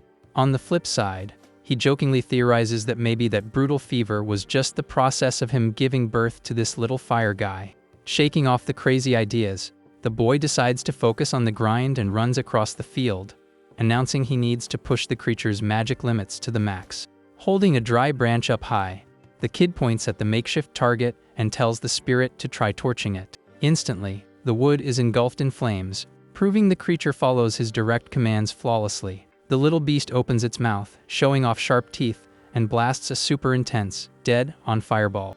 The spell zips through the air and nails the branch perfectly, delivering a hot, precise hit. Pumped by the showcase, the lackey smiles wide and hypes up the attack, rating the result top tier for a first run. Trying to up the difficulty, he backs way up and scatters a bunch of targets across the dirt floor of the forest. Holding the spirit in his arms, Alpha cheers that its accuracy doesn't drop at all from a distance, guessing that adding raw power will make things totally insane. The former gambler's big brain starts cooking, calculating what would happen if he combined his partner's fire with his own wind magic. Spotting a leaf falling from a tree far away, he decides that's the perfect target for his new, sketchy experiment. Channeling his energy, Alpha triggers level 1 wind magic, summoning a quick mini tornado in his left hand, thinking it's worth a shot. Keeping a solid stance, he orders the little spirit to shoot its flames straight through the center of that magic air funnel. Getting the memo immediately, the tiny beast squeezes its eyes shut, locks in, and preps to drop its payload with everything it's got. With a quick hop, the creature launches itself into the air right above the wind vortex the kid summoned. The combo of the two elements triggers instantly, spawning a swirling ball of fire right in the palm of his hand. The problem is the chain reaction is way too aggressive, and Alpha stumbles back terrified, realizing the situation is going completely off the rails. The wind vortex feeds the fire at stupid speed, blowing the spell up to a monstrous size in mere milliseconds. A massive pillar of fire spirals toward the sky, creating a devastating fire tornado that completely takes over the zone. The heat is so intense that the lackey goes into full panic mode, screaming his lungs out at the terrifying explosion. The destructive power torches a huge chunk of the area, leaving the ground scorched and the forest grass smoking. Freaking out over the colossal screw-up he just caused, the kid runs around in circles asking himself what on earth just happened. Staring at the wrecked scenery, he sweats cold, trying to brainstorm what kind of trash excuse he's gonna give the head butler for this disaster. Despite the massive jump scare, Alpha breaks into a nervous laugh and praises his partner, admitting its synergy with wind magic is straight up busted. Super satisfied with his new trump card, the kid grins confidently and decides to name the little fire elemental spirit Ace. Looking at his floating buddy, he promises to keep the little guy's existence strictly under wraps from the rest of the mansion for now. Far away from the chill forest, the deep waters of the massive Lake Balza continue to hide insane threats right beneath its seemingly peaceful surface. A big bird takes off from the rocks in a hurry, sensing the menacing vibrations speeding toward the shore. Shattering the local peace, the horrifying guardian beast breaches near the waterline, flexing razor-sharp fangs and looking like pure nightmare fuel. The colossal monster emerges aggressively, throwing up a heavy curtain of water and proving it's a legit threat to anyone in the zip code. The monster brutally ambushes the local fish schools, thrashing the clear waters as it snags its clueless prey. Down in the dark depths, the creature's terrifying silhouette swims freely, completely running the show in that aquatic turf. Cutting back to the safety of the border mansion, the vibe is dead serious as military prep kicks into high gear. In the war room, Vice Commander Claude leads the briefing with the capital officers, officially kicking off the military op to wipe out the lake threat. While the nobles plot, Alpha casually strolls through the farm fields with little Ace, mentally going over the mission details. The kid reviews the first golden rule for the victory. The beast needs to be lured as close to the shore as physically possible before anyone strikes. The second unbreakable rule is to never ever get in the water, since the knights would lose their sword advantage, which equals a total wipeout. The third step of the master plan requires a flawless blockade of the monster's escape route, ensuring the finisher hits with zero margin for error. Hanging with some local workers around a campfire, the lackey explains there's only one shot at this. Wounding the creature and letting it bail would cause massive blowback. Talking to himself and his spiritual sidekick, Alpha scratches his head, admitting that pulling off the bait phase is the biggest headache of all. One of the villagers mentions that folks have been dealing with the beast forever, explaining they fish super carefully and never get close to the edge during the day. The old fisherman states that spotting the creature from dry land is an ultra-rare drop. Sometimes it doesn't even surface for years at a time. Breaking down the facts, the former gambler concludes that this exact wild RNG is the reason the elite knights never managed to clear the quest. Wearing a dead, serious expression, the young lackey realizes he needs to think fast and craft the perfect bait to break the stalemate. Days later, the lake shores turn into a massive construction zone, with workers throwing together the big wooden pier the kid designed. The chill building vibe is suddenly wrecked by the violent thud of a harpoon slamming into the wood, backed by an aggressive yell telling everyone to freeze. A massive, enraged dude charges in armed, screaming to know who gave the green light to build this thing and threatening the crew. Bullying one of the smaller workers, the myth head named Gaston acts like a total jerk, violently reminding them that they don't own this turf. Grabbing the builder by the collar, the buff guy flexes pure rage, absolutely triggered by the crew's audacity to invade his spot. Completely unhinged, the fisherman hefts his heavy harpoon with all his might, ready to smash the fresh pier to bits without a second thought. The kid walks up right as the chaos peaks and sighs heavily, realizing this giant dude is going to be a major pain in the butt to deal with. Alerted by all the screaming, head butler Oda pops up right behind the kid, demanding to know what all the racket is about on the job site. Before the wood gets wrecked, the grabbed worker frantically screams that building the pier is a direct order from the border count himself. The ultimate name drop works instantly, freezing the furious fisherman in his tracks, his eyes bulging in pure shock at who called the shots. With a mocking tone, Gaston tightens his grip on the worker's neck and says it's way too late to try and spook him now. Pissed off by the situation, he hoists the heavy harpoon and yells that he doesn't give a rat's behind about the Lord's orders because it doesn't change a thing. The fisherman thumps his chest arrogantly, declaring that even if it costs him his life, he'll never let anyone mess with the waters of Lake Balza. Suddenly, the head butler and the young lackey step out from behind the commotion, catching the attention of the construction crew. Caught red-handed, the giant freezes and his eyes go wide, sweating bullets as he notices the house's official VIPs just rolled up. Oda stands tall, radiating an imposing and dead, serious energy over the ridiculous display of insubordination. With a razor-sharp glare, the old servant drops an intimidating, ice-cold aura that wipes every ounce of cockiness from the area. Totally terrified by the boss's pressure, the guy drops his weapons and stammers, desperately trying to pull some excuse out of thin air. Freaking out over the superior's dark mood, Alpha throws himself between the two, begging the butler not to go straight for a beheading right there. Quickly, the loyal servant snaps back to his classy self, closing his eyes and taking a deep breath to keep from losing his cool. Right after the intervention, the heavy tension starts to drop near the unfinished pier planks. To break the ice, Ida finally recognizes the fisherman's face and calmly asks if that's really Gaston standing there. The big guy nervously rips off his red bandana and asks why the border's top brass is suddenly touring his neck of the woods. Straight to the point, the butler announces that the master of the house made the final call to put down the beast ruling the lake. The insane news hits the fisherman like a truck, leaving him completely floored by the sudden audacity of the plan. Oda asks if the guy could lend a hand with the op, but the fisherman backs up stuttering, calling the request pure madness.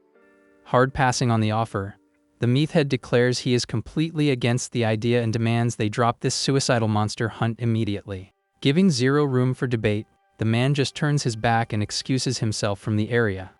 Curious about the weird interaction, Alpha asks if the two knew each other from before, and the boss confirms the guy is the former leader of the local fishermen. The duo watches the big guy storm off down the dirt road all by himself.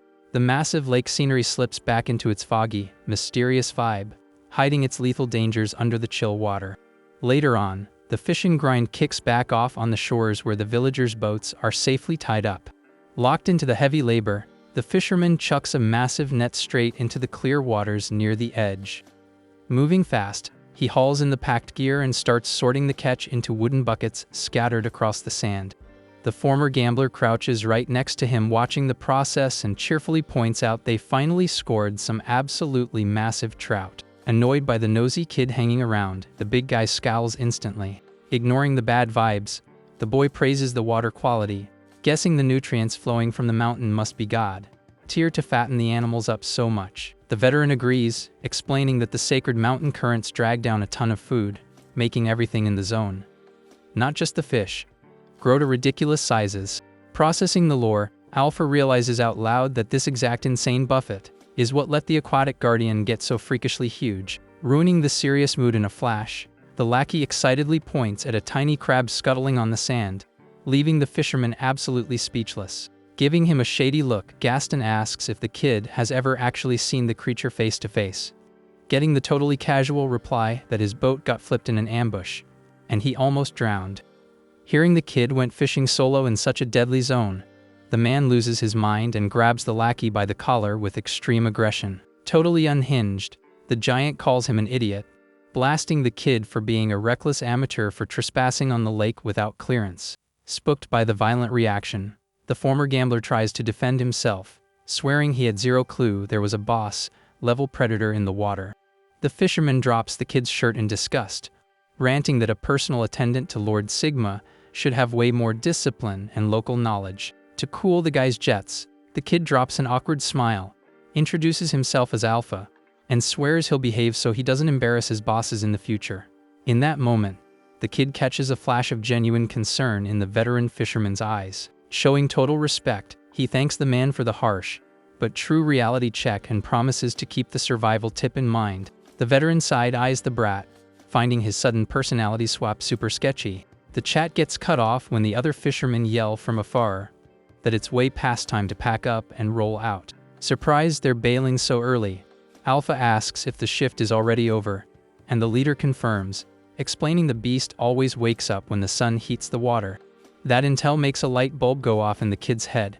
He takes a step forward, super hyped to finally have the monster spawn pattern. Killing the vibe instantly, the fisherman grumbles that the exact spawn location is pure RNG, and they'd rather not test their luck against Mother Nature.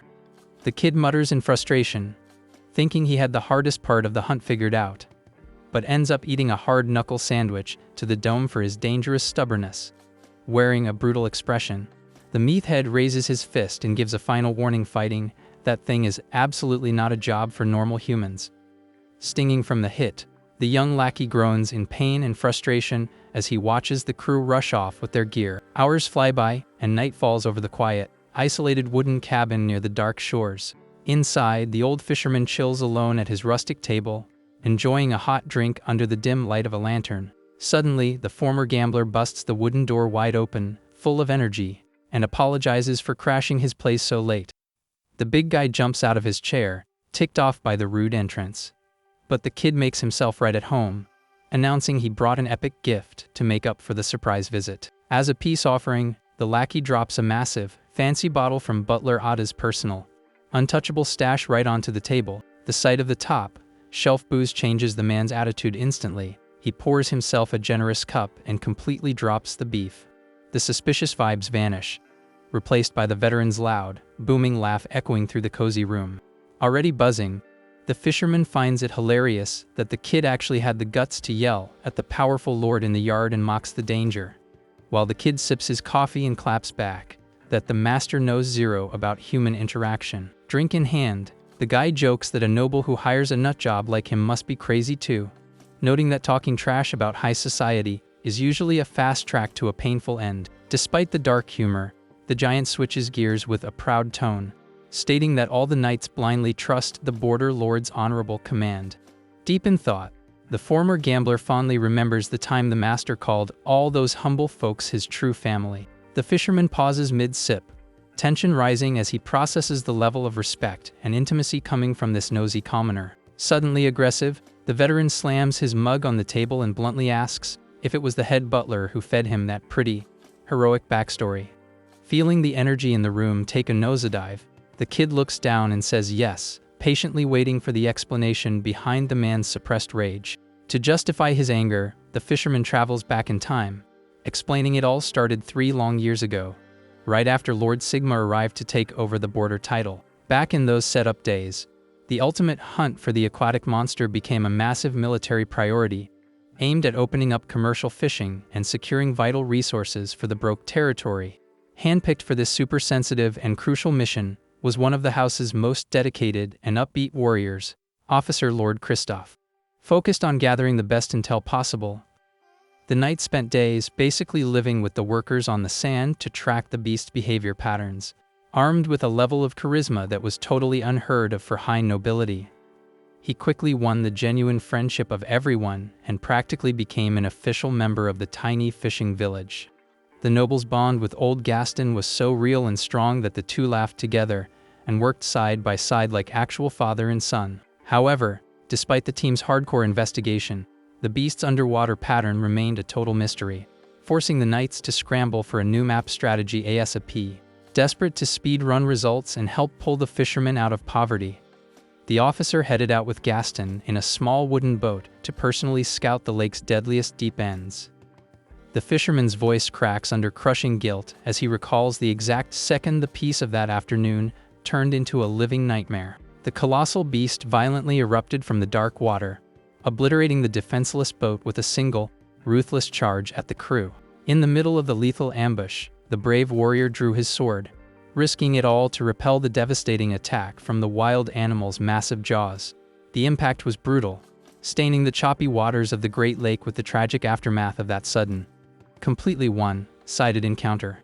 Clinging to whatever debris was left, the giant old man reached out in pure desperation, screaming and trying to grab his beloved partner amid the underwater chaos. Tragically, the current smoothed out, swallowing everything, and the honorable noble's body vanished forever into the abyss without a single trace.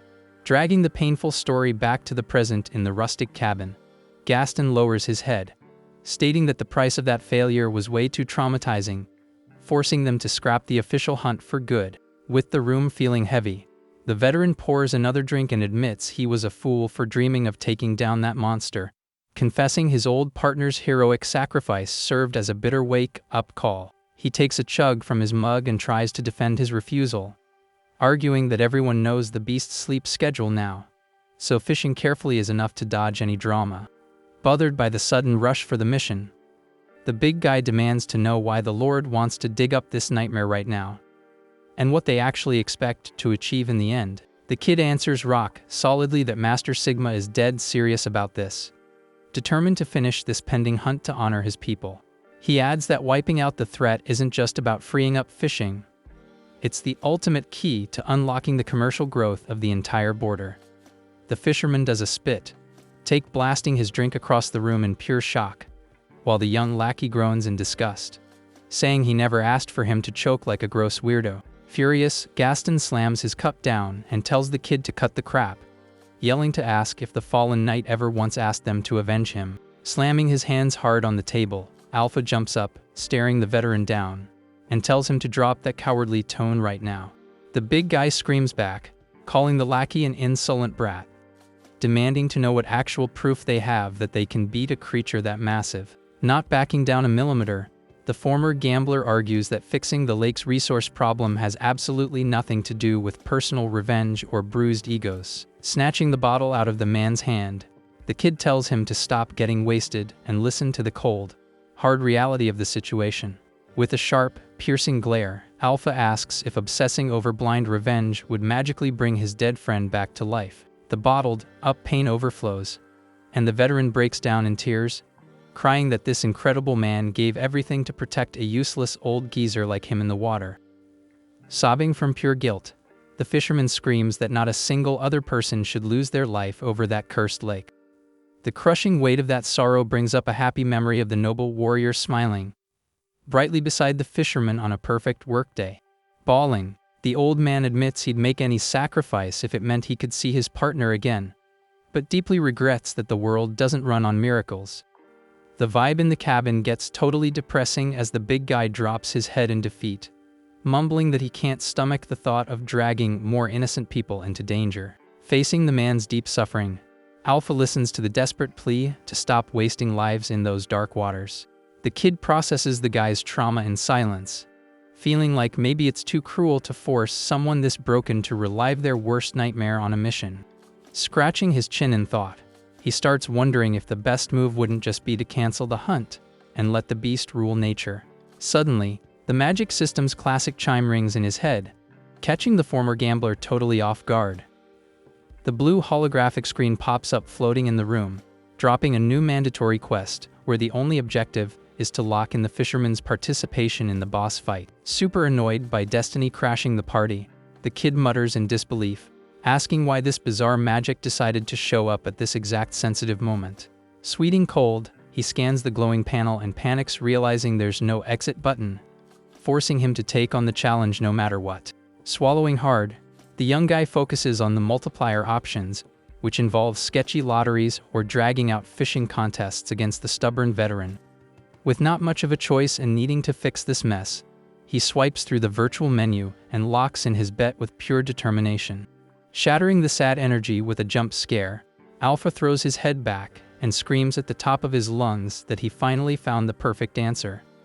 Pointing his finger right in the startled veteran's face, the lackey swears with total confidence that he completely understands his fears and hesitations.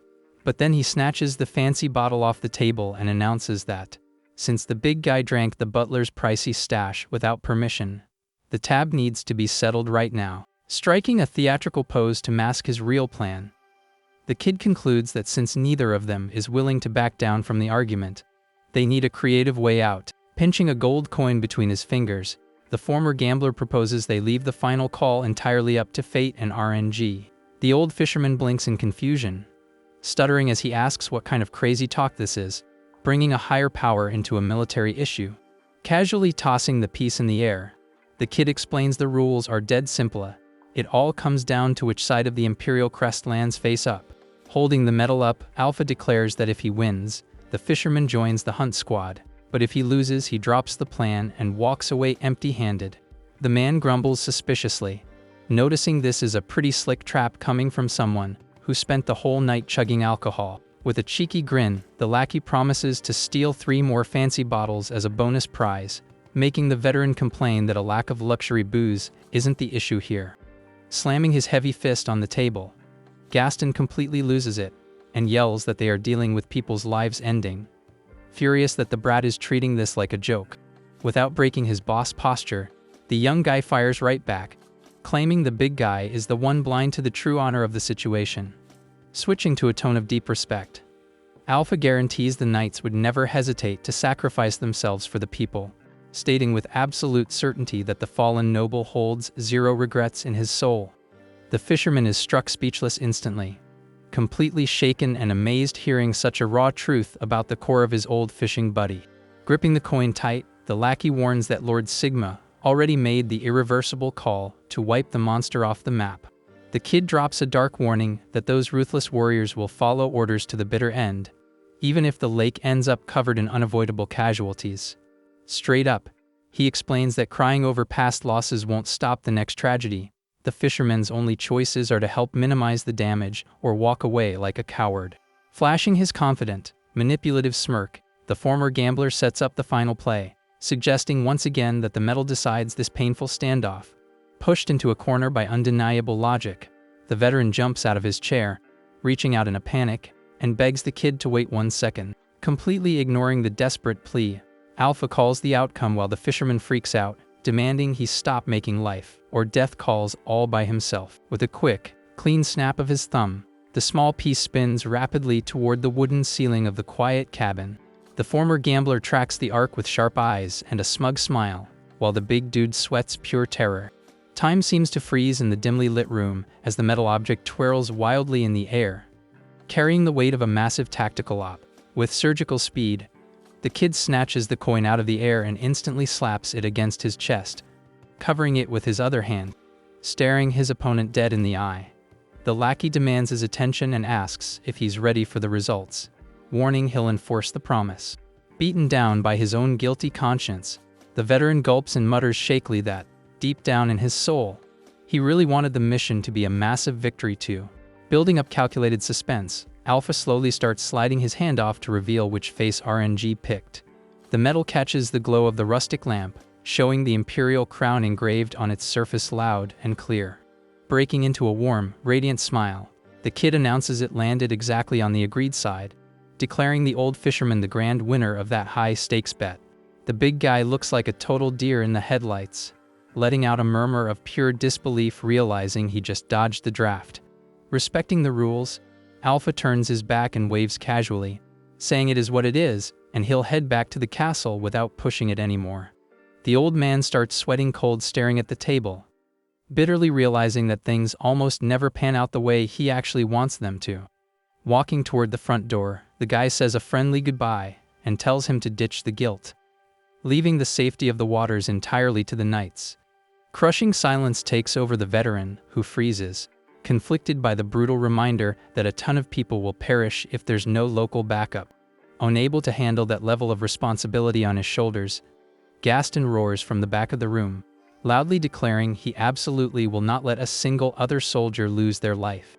Wearing a quiet smile of absolute victory, the former gambler closes the door behind him, successfully wrapping up his psychological trap.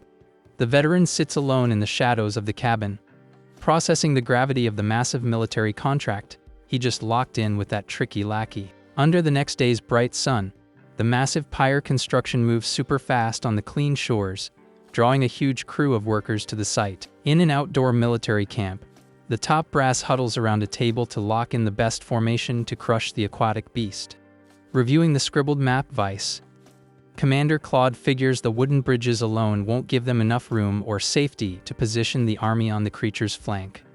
The young lackey tries to wrap his head around how they plan to trap the monster using ropes, and the officer explains they'll have to row the boats in a massive loop to flank the target. Flipping the logistics instantly, Alpha points at the map and suggests building a parallel bridge, catching the veterans completely off guard. The blonde Commander Visconti flashes a hyped smile, praising the absolute genius of the tweak, while Butler Oda agrees to greenlight the extra budget with engineering. Amazed by the kid's sharp tactical IQ, Oda sighs and asks where the heck he pulls these crazy strats from, getting nothing but an innocent look in return. Getting back to combat focus, Visconti crosses his arms and confirms the main rig cooked up by the blacksmiths is fully assembled. The imposing structure features a heavy-duty winch built over giant bones, custom, designed to tank the colossal strength of the Water Guardian. Pointing at the lake roots, Claude gets a heavy look on his face and warns that the biggest headache now is figuring out the exact spawn point and time of the monster's invasion. The basic strat involves dragging chunks of meat through the water, but the butler admits that while it's totally RNG, it's way better than starting the fight completely blind. Listening to the bait dilemma, Alpha puts his hands on his head, realizing that when he almost died in the boat, he must have accidentally triggered some hidden aggro pattern on the beast. Getting back to the war planning, the young lackey leans on the table, and Chili suggests they get a second opinion from a legit expert on the subject. Answering the call, Gaston rolls into the camp calling the kid a brat and telling him to stop acting like a no, all leaving the butler completely stunned by the visit.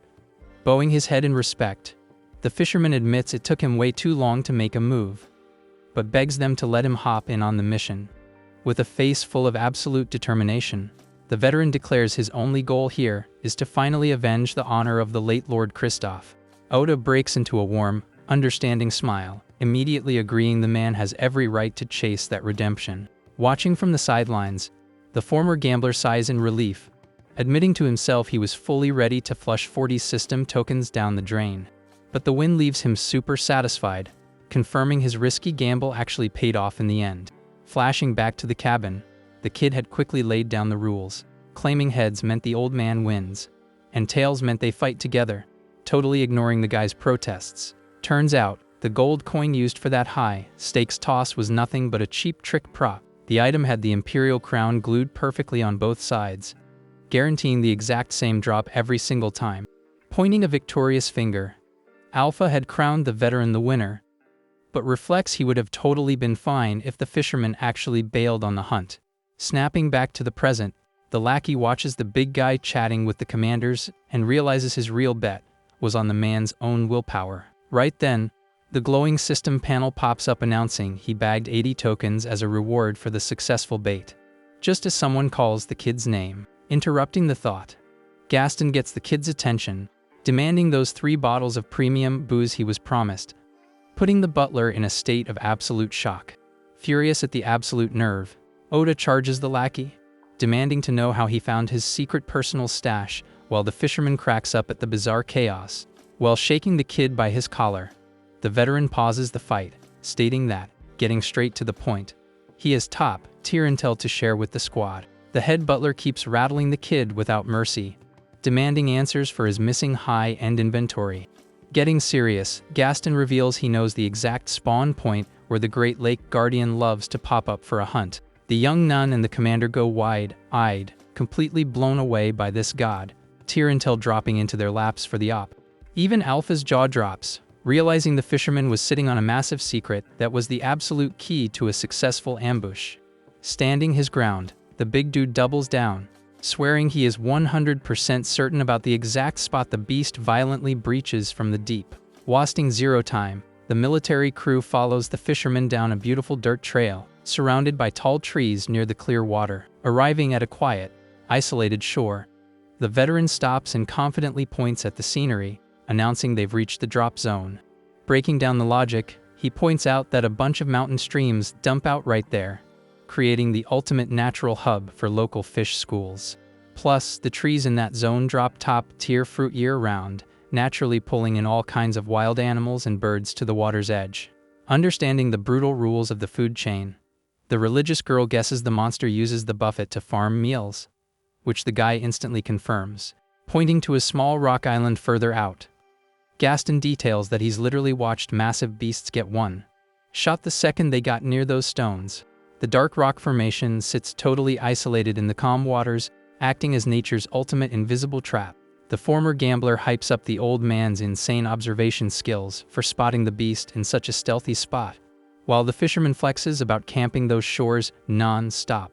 To back up his absolute mastery of the zone, the big guy hands over a rug map covered in precise markings straight to the young lackey. Scanning the old paper, the kid finds detailed spawn dates and times, blown away by the hardcore research, while the veteran explains that this is hands down the ultimate ambush spot. The head butler asks, genuinely moved, if the man spent the last 3 solid years mapping out the boss by himself, only to get a nervous excuse that it was just to ensure safe fishing trips.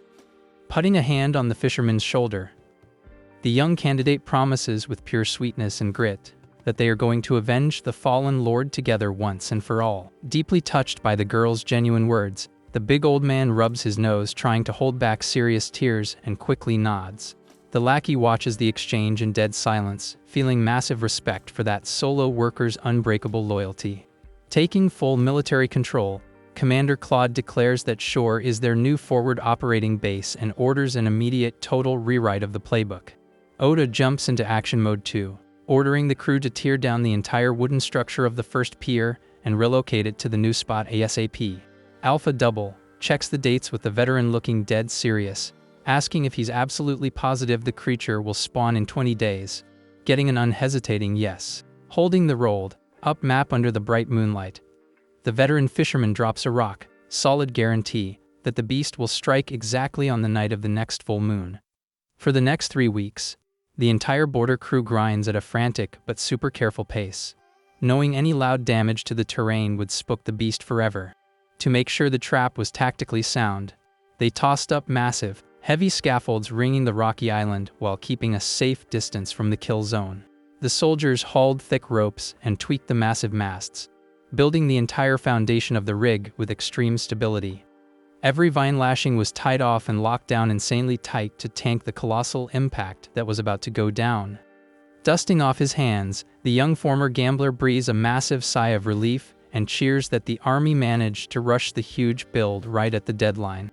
Nightfall wraps around the gigantic military contraption suspended over the foggy waters, setting up a brutally tense vibe for the battle that's about to blow up. Under the intense silver glow of the full moon, a single, tied-up sheep on the tiny stone island serves as the ultimate bait in the middle of the creepy lake. The little animal happily munches its feed from the wooden trough, totally clueless about the devastating threat lurking in the dark depths.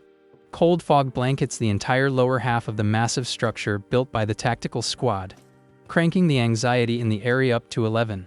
Hiding in the pitch-black forest, the border warriors hold a deadly silence, keeping all their senses locked on the isolated target. The bait lets out an innocent bleat in the dead of night, shattering the unsettling chill of the water. Ready to snap, a heavy metal claw rigged to massive ropes sits on standby, just waiting for the perfect split second to cut off any escape route. The tiny rock stays lit and untouched while the lake's mirror, like surface, reflects the peaceful night sky. The snack keeps eating until some seriously sketchy ripples start messing with the water right at the edge of the stone. In a fraction of a second, a colossal water explosion violently erupts from the depths, completely nuking the silence. The gigantic, horrifying white monster bursts out roaring, throwing its lethal jaws wide open to swallow the prey in one ruthless, vertical strike. The creature crashes down, totally obliterating the attack zone and kicking up a literal freezing hurricane around the shattered rock. Objective cleared, the beast whips its massive, razor-sharp tail, physically prepping to dip back into its safe abyss.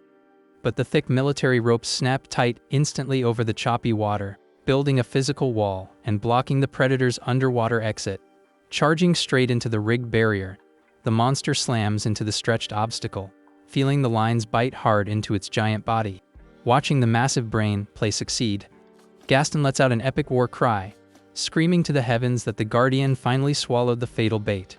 Reacting to the ping instantly, the heavy thud of boots sprinting in perfect sync echoes across the grassy shore, kicking off the aggressive tactical assault. Entire platoons rush the base of the massive scaffold, instantly locking down the strategic control points of the wooden trap. Leading with pure muscle, the giant Ogun shoves the massive rotating gears alongside his squad to crank the main restraints to the max.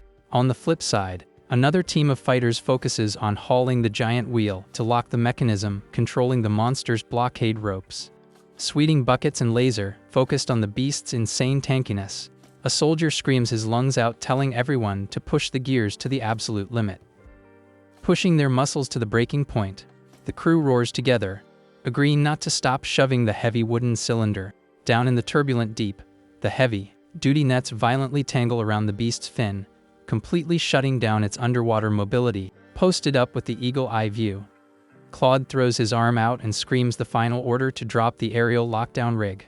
Catching the call instantly, a knight brings down his razor-sharp steel and severs the support line with a single, flawless strike. A massive net, loaded with wooden logs and heavy boulders, plummets from the sky, tearing through the darkness in a dizzying freefall. The trap slams into the lake's surface with a chaotic crash, swallowing the creature and permanently nerfing any chance it has of fighting back in the water. Seeing the golden opening, dozens of soldiers rush down the slanted plank platforms, rushing in with long spears for close quarters combat. The military boots stump down the walkway in a high-speed march fueled by pure grit, locked in on deleting the threat once and for all.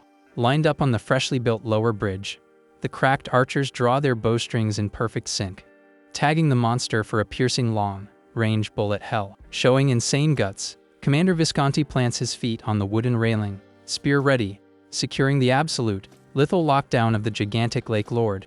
With an absurdly loud crash, the massive trap drops and violently snaps shut over the churning waters of the lake. Watching everything unfold from a distance, the fishermen and the kid stand tall, hyped over the flawless opening phase of the strat. The veteran praises the genius walkway idea, while Alpha cheers that the rig works as both backup for the army and a net to cage the boss in one go. But the chill doesn't last, because the colossal beast starts thrashing with freakish strength, trying to snap the ropes. Analyzing its tankiness, Gaston warns that dragging the creature onto dry land is the only way to secure the win, reminding them they aren't dealing with a basic fish. Hearing that drops the young lackey into total confusion. The monster's white head rips through the surface, making the former gambler ask what he means by it not being a fish. Completely baffled by the kid's cluelessness, the giant asks if he seriously didn't know the Guardian's true form. The terrifying reptilian eye of the beast locks onto the hunters with pure, unfiltered rage. Revealing its final form, the monster roars violently, proving to be a massive, nightmare-fueled demonic serpent. Staring down that horrifying sight, Alpha hits full panic mode. Even the veteran fisherman breaks a cold sweat, fully aware of the ridiculous danger they're up against. On the other side of the makeshift arena, the giant Ogun grits his teeth, pulling with everything he has to keep the ropes tight. Despite the impending doom, The blonde Visconti flashes a confident, fearless smirk. Taking the tactical reins, Vice Commander Claude locks in with a serious glare, ready to trigger the heavy assault. Far from the front line, Lord Sigma casually walks away, trusting his crew to handle the op. The demonic serpent stays boxed in at the center of the lake, trapped by the wooden walkways and the tactical dome. Capitalizing on the moment, Commander Claude raises his arm and orders the archers to let it rip immediately. The rangers posted on the edges pull their bowstrings in flawless synchronization. A lethal rain of arrows shreds the night air, heading straight for the center of the kill box. The projectiles score a direct hit, pulling an agonizing roar of pain from the colossal beast. Riding the momentum, Visconti orders the ground squad to launch the heavy javelins. A barrage of spears is violently thrown, sinking deep into the water creature's thick hide. Heavily damaged, the monster thrashes wildly in desperation, splashing water and pure rage in every direction. The tactical leader monitors the successful strikes, keeping his guard all the way up. Hyped by the damage output, the fisherman cheers, yelling that the knight's offensive is working perfectly. But suddenly, the beast rears its massive body up, and a dark energy starts radiating from its scales. One of the shooters catches the sudden phase change and freezes in shock. With a brutal sweep, the snake rams the wooden frame, obliterating the walkway and sending guards flying. Witnessing the devastating counter, Gaston and Alpha get absolutely jump-scared. Completely enraged, the creature charges at top speed toward one of the isolated fighters. With a crushing blow, the beast shatters another chunk of the bridge, causing soldiers to plummet. The blonde commander screams at the troops not to fall into the net, telling them to bail outward if things get sketchy. To cover the fallen guys, Claude orders the archers to keep laying down continuous suppressing fire. Focused on raw holding power, the giant Ogun roars at his team to yank the ropes with everything they have to pin the guardian's head. Hauling the heavy chains, the soldiers throw their entire body weight into holding the monster down. The cavalry's combined muscle works, violently forcing the beast's head back down. Unable to break free, the water serpent roars with hatred as it thrashes on the surface. Sticking to the playbook, the knights hustle across the remaining walkways to flank the enemy. Refusing to quit, the colossal animal tries another lethal charge, launching out of the lake. The containment squad grits their teeth, suffering to tank the freakish recoil from that move. Keeping the offensive pressure high, Visconti raises his weapon and calls for the second volley of darts. The focused barrage hits the beast brutally, making it clamp its jaws shut in pain. Without missing a beat, another battalion bravely pushes the front line to keep the beast sweating. Spotting the perfect window, the vice commander calls for the flaming arrows. The fire sticks to the demonic snake's scales, and it lets out a desperate, agonizing roar. From the top of the main scaffolds, the tactical squad keeps blasting away while flames eat up the target's head. Giving the beast zero breathing room, Visconti commands the third and final lethal push. Massive fire-coated spears pierce the creature ruthlessly, dealing massive critical damage. The entire monster is engulfed in the brutal fire, thrashing blindly inside the tight kill box. On the surrounding walkways, the knights keep their guard up, waiting for the raid to finally end. The snipers keep their bows drawn, laser focused on the burning carcass. Giant Ogun's crew pants heavily, watching the flames to confirm the victory. Near the crackling fire, two soldiers try to check if the beast has finally stopped moving. Tucked behind his shield, Claude stares at the glowing fog, wondering if they finally put the nightmare to bed. Out of nowhere, the reptilian eye snaps open inside the fire, glowing with a brand new rage. Completely ignoring the fire, the colossal creature charges viciously through the water, putting out the flames on its body. The vice commander is left absolutely stunned by the ridiculous health pool of that aquatic nightmare. The beast uses its massive body like a battering ram, smashing into the main scaffold pillar with bone-crushing force. The thick wood splinters instantly, sending the high ground fighters tumbling down screaming. Using its tail like a whip, the beast sweeps the leftover walkways, launching the squad straight into the freezing water. The critical hit makes the support frame totally collapse, snapping with a deafening crack. The knights are tossed through the air defenseless, slamming into the crumbling debris. Even the tanky Ogun drops to his knees in the grass spitting blood, seriously messed up from the fall. Radiating a dark, twisted aura, the serpent rises up like a boss in front of the defeated fighters. Even though it's absolutely peppered with spears and arrows, the beast keeps its bloodthirsty, ruthless glare locked onto the survivors. In the choppy water, The armored guards thrash around, fighting just to keep from drowning in the chaos. Sprawled on the ground, Claude stares down the monster with a look of pure despair and helplessness. The massive wooden bridge is now just a straight-up disaster zone, littered with injured soldiers and wildfires. Watching the wipeout, Alpha panics, asking if absolutely nothing worked. But the fisherman corrects him, stating those wounds are definitely fatal. The veteran explains that snakes have ridiculous health bars and can keep fighting for days unless their heart stops or you chop off the head.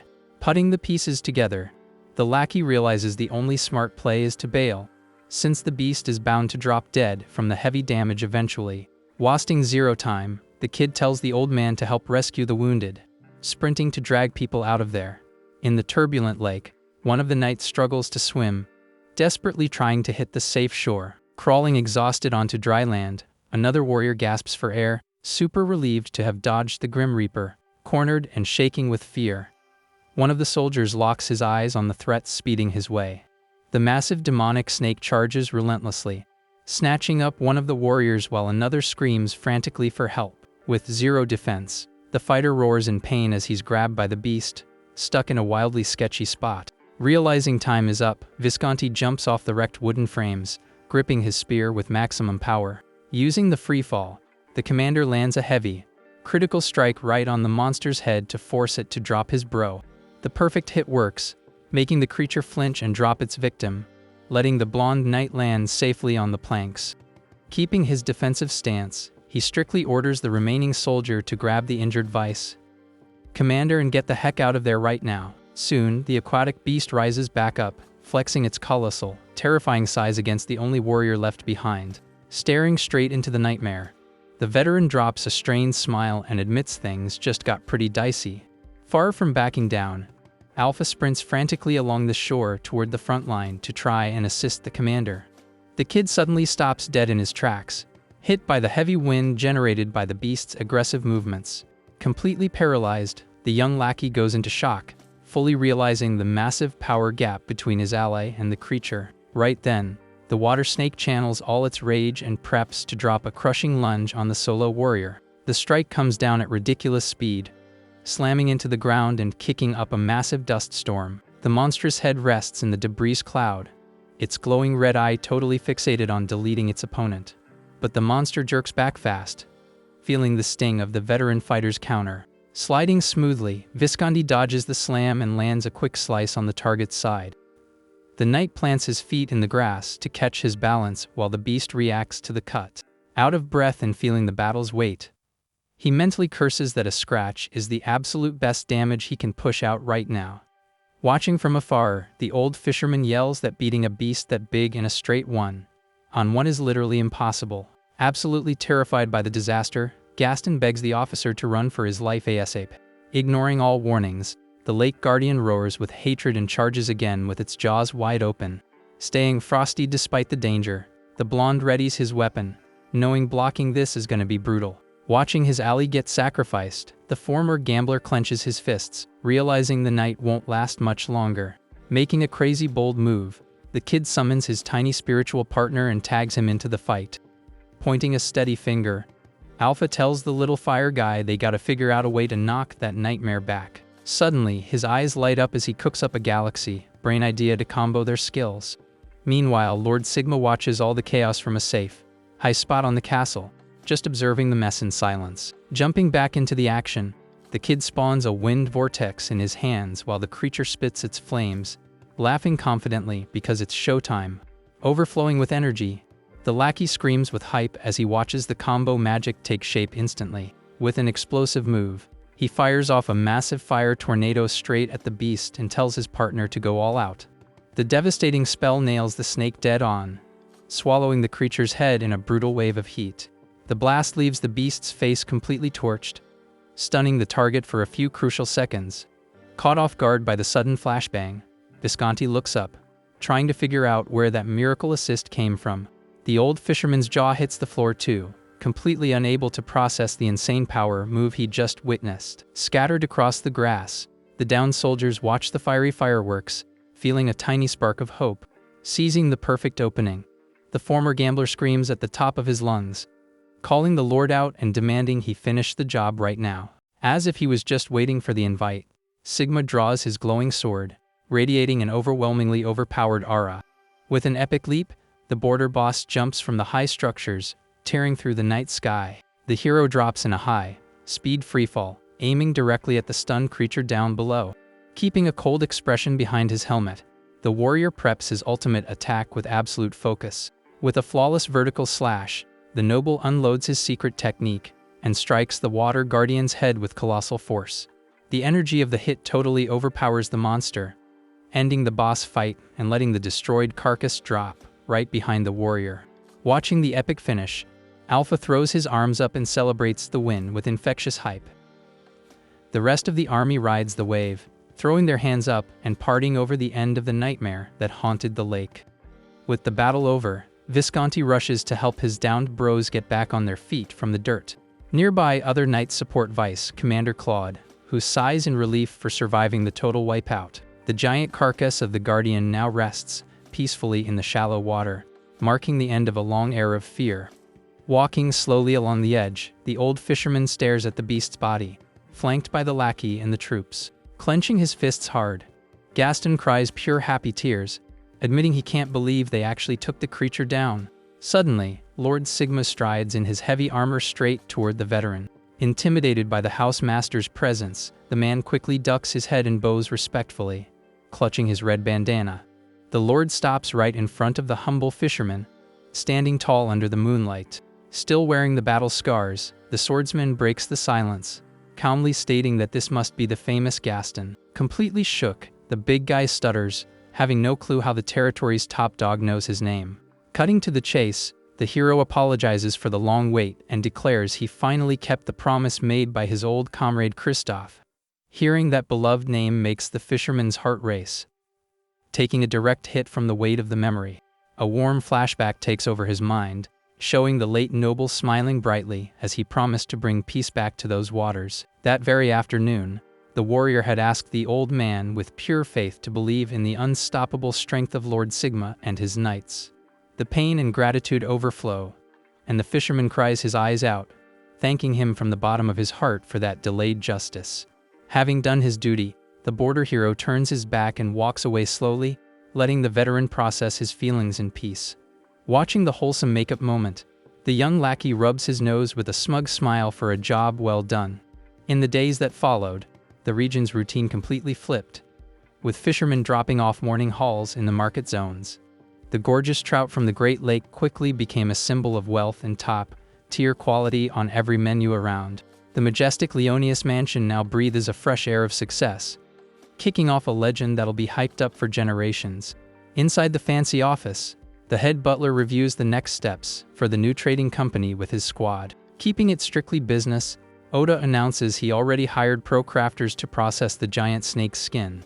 He mentions the crew boss is super reliable and has crazy experience working with tough drop materials. Down in the castle workshops, the team grinds hard to clean and prep the priceless scales as fast as possible. But the old servant points out the process is a slow burn, and it'll take months before the raw loot becomes a usable product.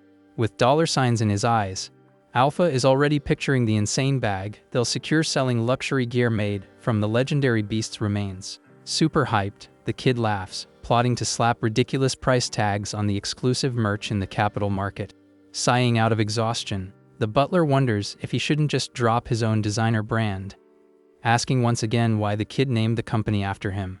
Switching gears fast, the former gambler gets serious and demands the delivery of the items he secretly pre-ordered. The boss confirms the gear is stashed in the warehouse, but asks with major concern what the kid plans to do with such highly dangerous stuff. Trying to chill the mood, Alpha defends that the purchase was purely for backup, apologizing for acting on impulse. Visibly sweating, the boy scratches his neck and swears the best case scenario would be never having to use those risky items at all. The butler listens to the excuse in dead silence, keeping a serious, shady glare locked on the lackey. Scene change, the former gambler is speed walking through the mansion's long, well-lit hallways. Spotting a familiar face up ahead, he stops and calls out Theda's name to get her attention. Walking up to the religious girl, the kid cheerfully mentions he heard about her god tier work healing the wounded knights during the raid. The girl nods with a shy smile, while the guy asks if she's really sure about flexing her healing powers in front of everyone like that. Super chill. The nun explains that healing magic exists exactly to patch people up, confessing her biggest dream was always just to be useful to the people. Respecting his friend's pure vibes, Alpha sighs in relief and thanks her for her clutch support in the boss fight. Overflowing with gratitude, Theta secretly admits to herself that she only found the guts to stop hiding thanks to the guy's absolute backup. But the girl's calm face flips to pure panic in a split second, scaring the absolute crap out of the lackey as she screams that this is no time for small talk. Grabbing the kid by the shoulders, the candidate screams his name, totally freaked out, warning him he is in massive, deep trouble. A little later, the commoner finds himself stuck in the middle of the massive war room, surrounded by the top brass of royal knights, local commanders, and the archbishop.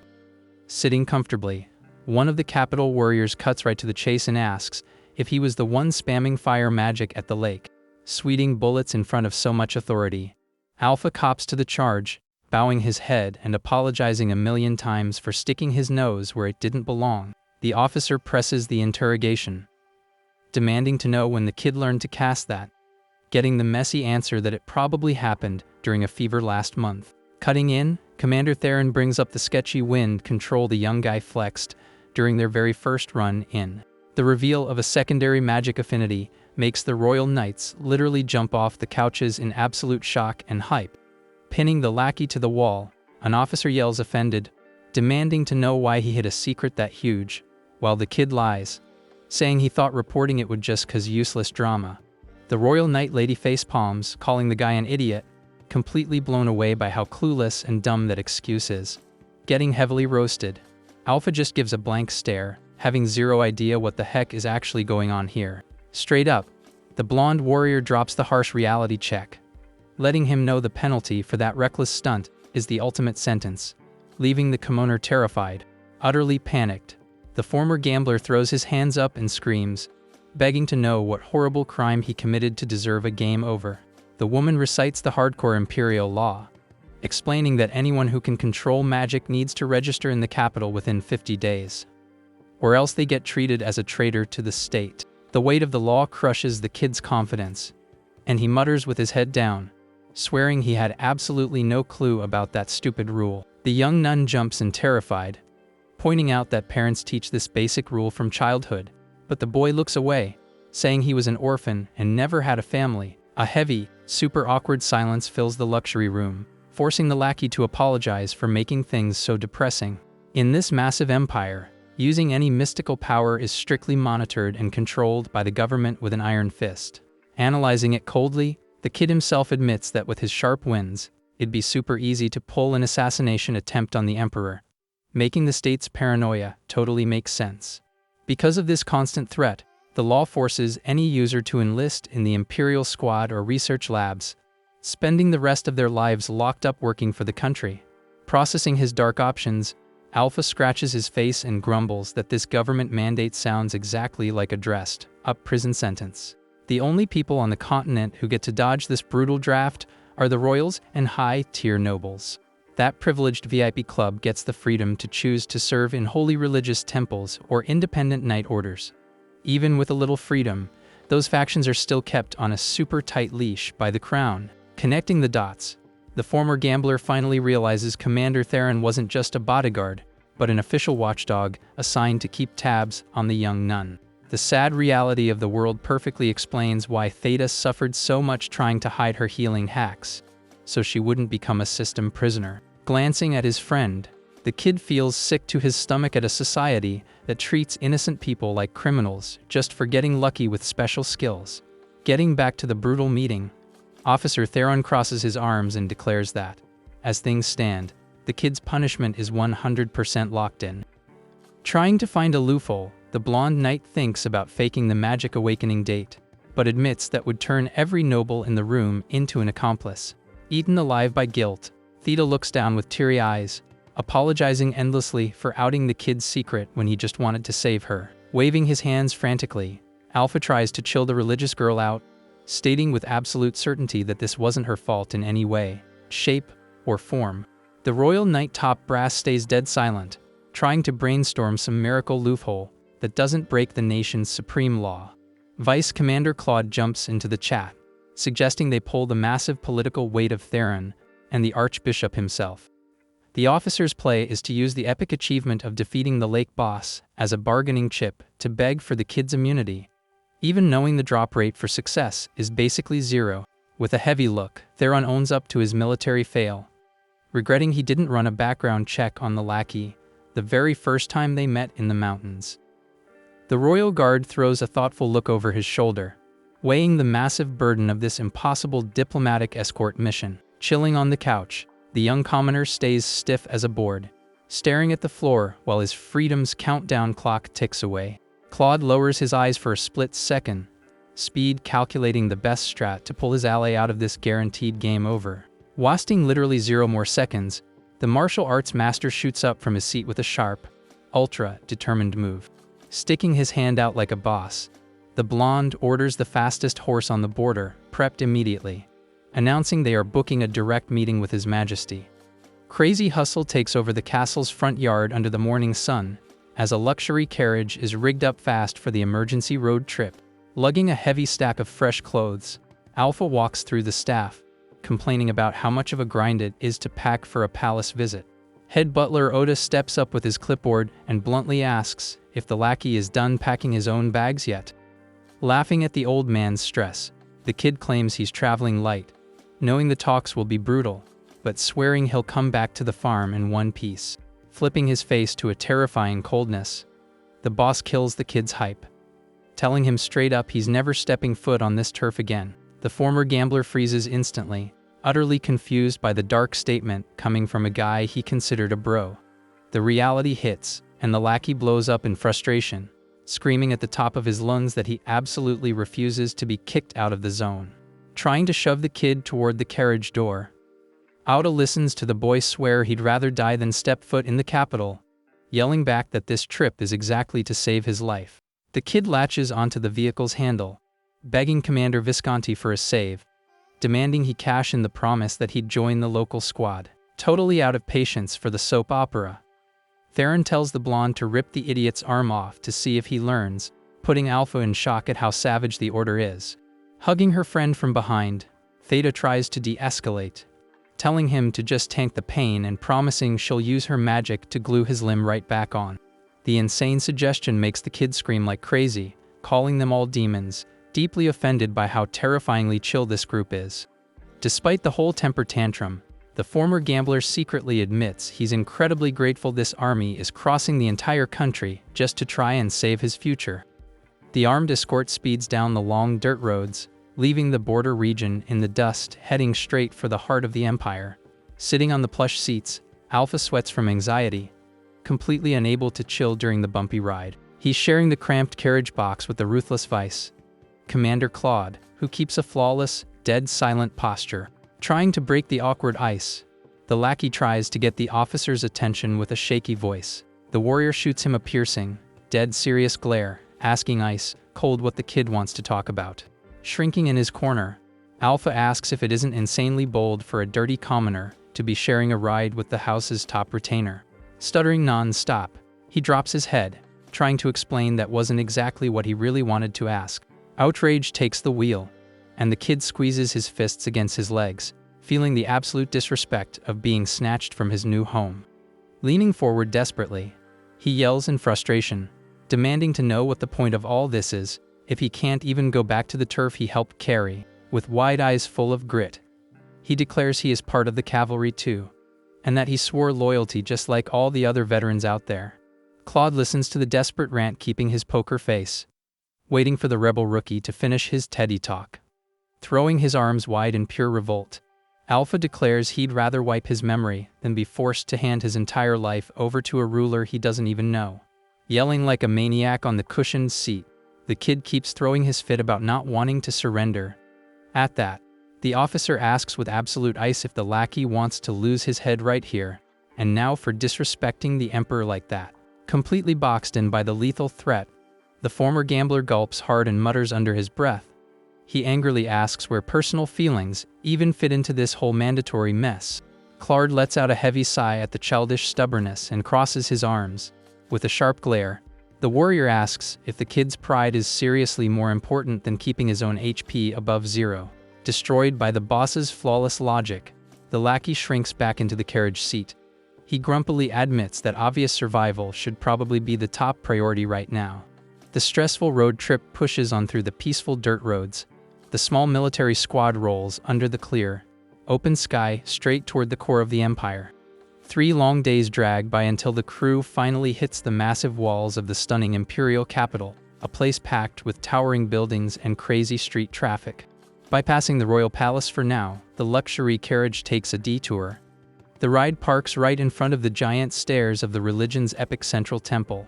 The inside of the sanctuary flexes a majestic, brightly lit architecture. The visitors hustle down the main carpet, pushing for an emergency VIP meeting. Welcoming the squad in the holy hall, Archbishop Costello bursts into an outrageously loud laugh. The old man thinks it's hilarious that the vice commander came all the way here to ask for backup to explicitly break imperial laws. Keeping it formal, Claude apologizes for the random pop-in, but the religious leader waves off the manners, stating he is totally honored to get in on this fun little scheme. Laying out his motives, the old cleric swears this is the perfect chance to clear his tab.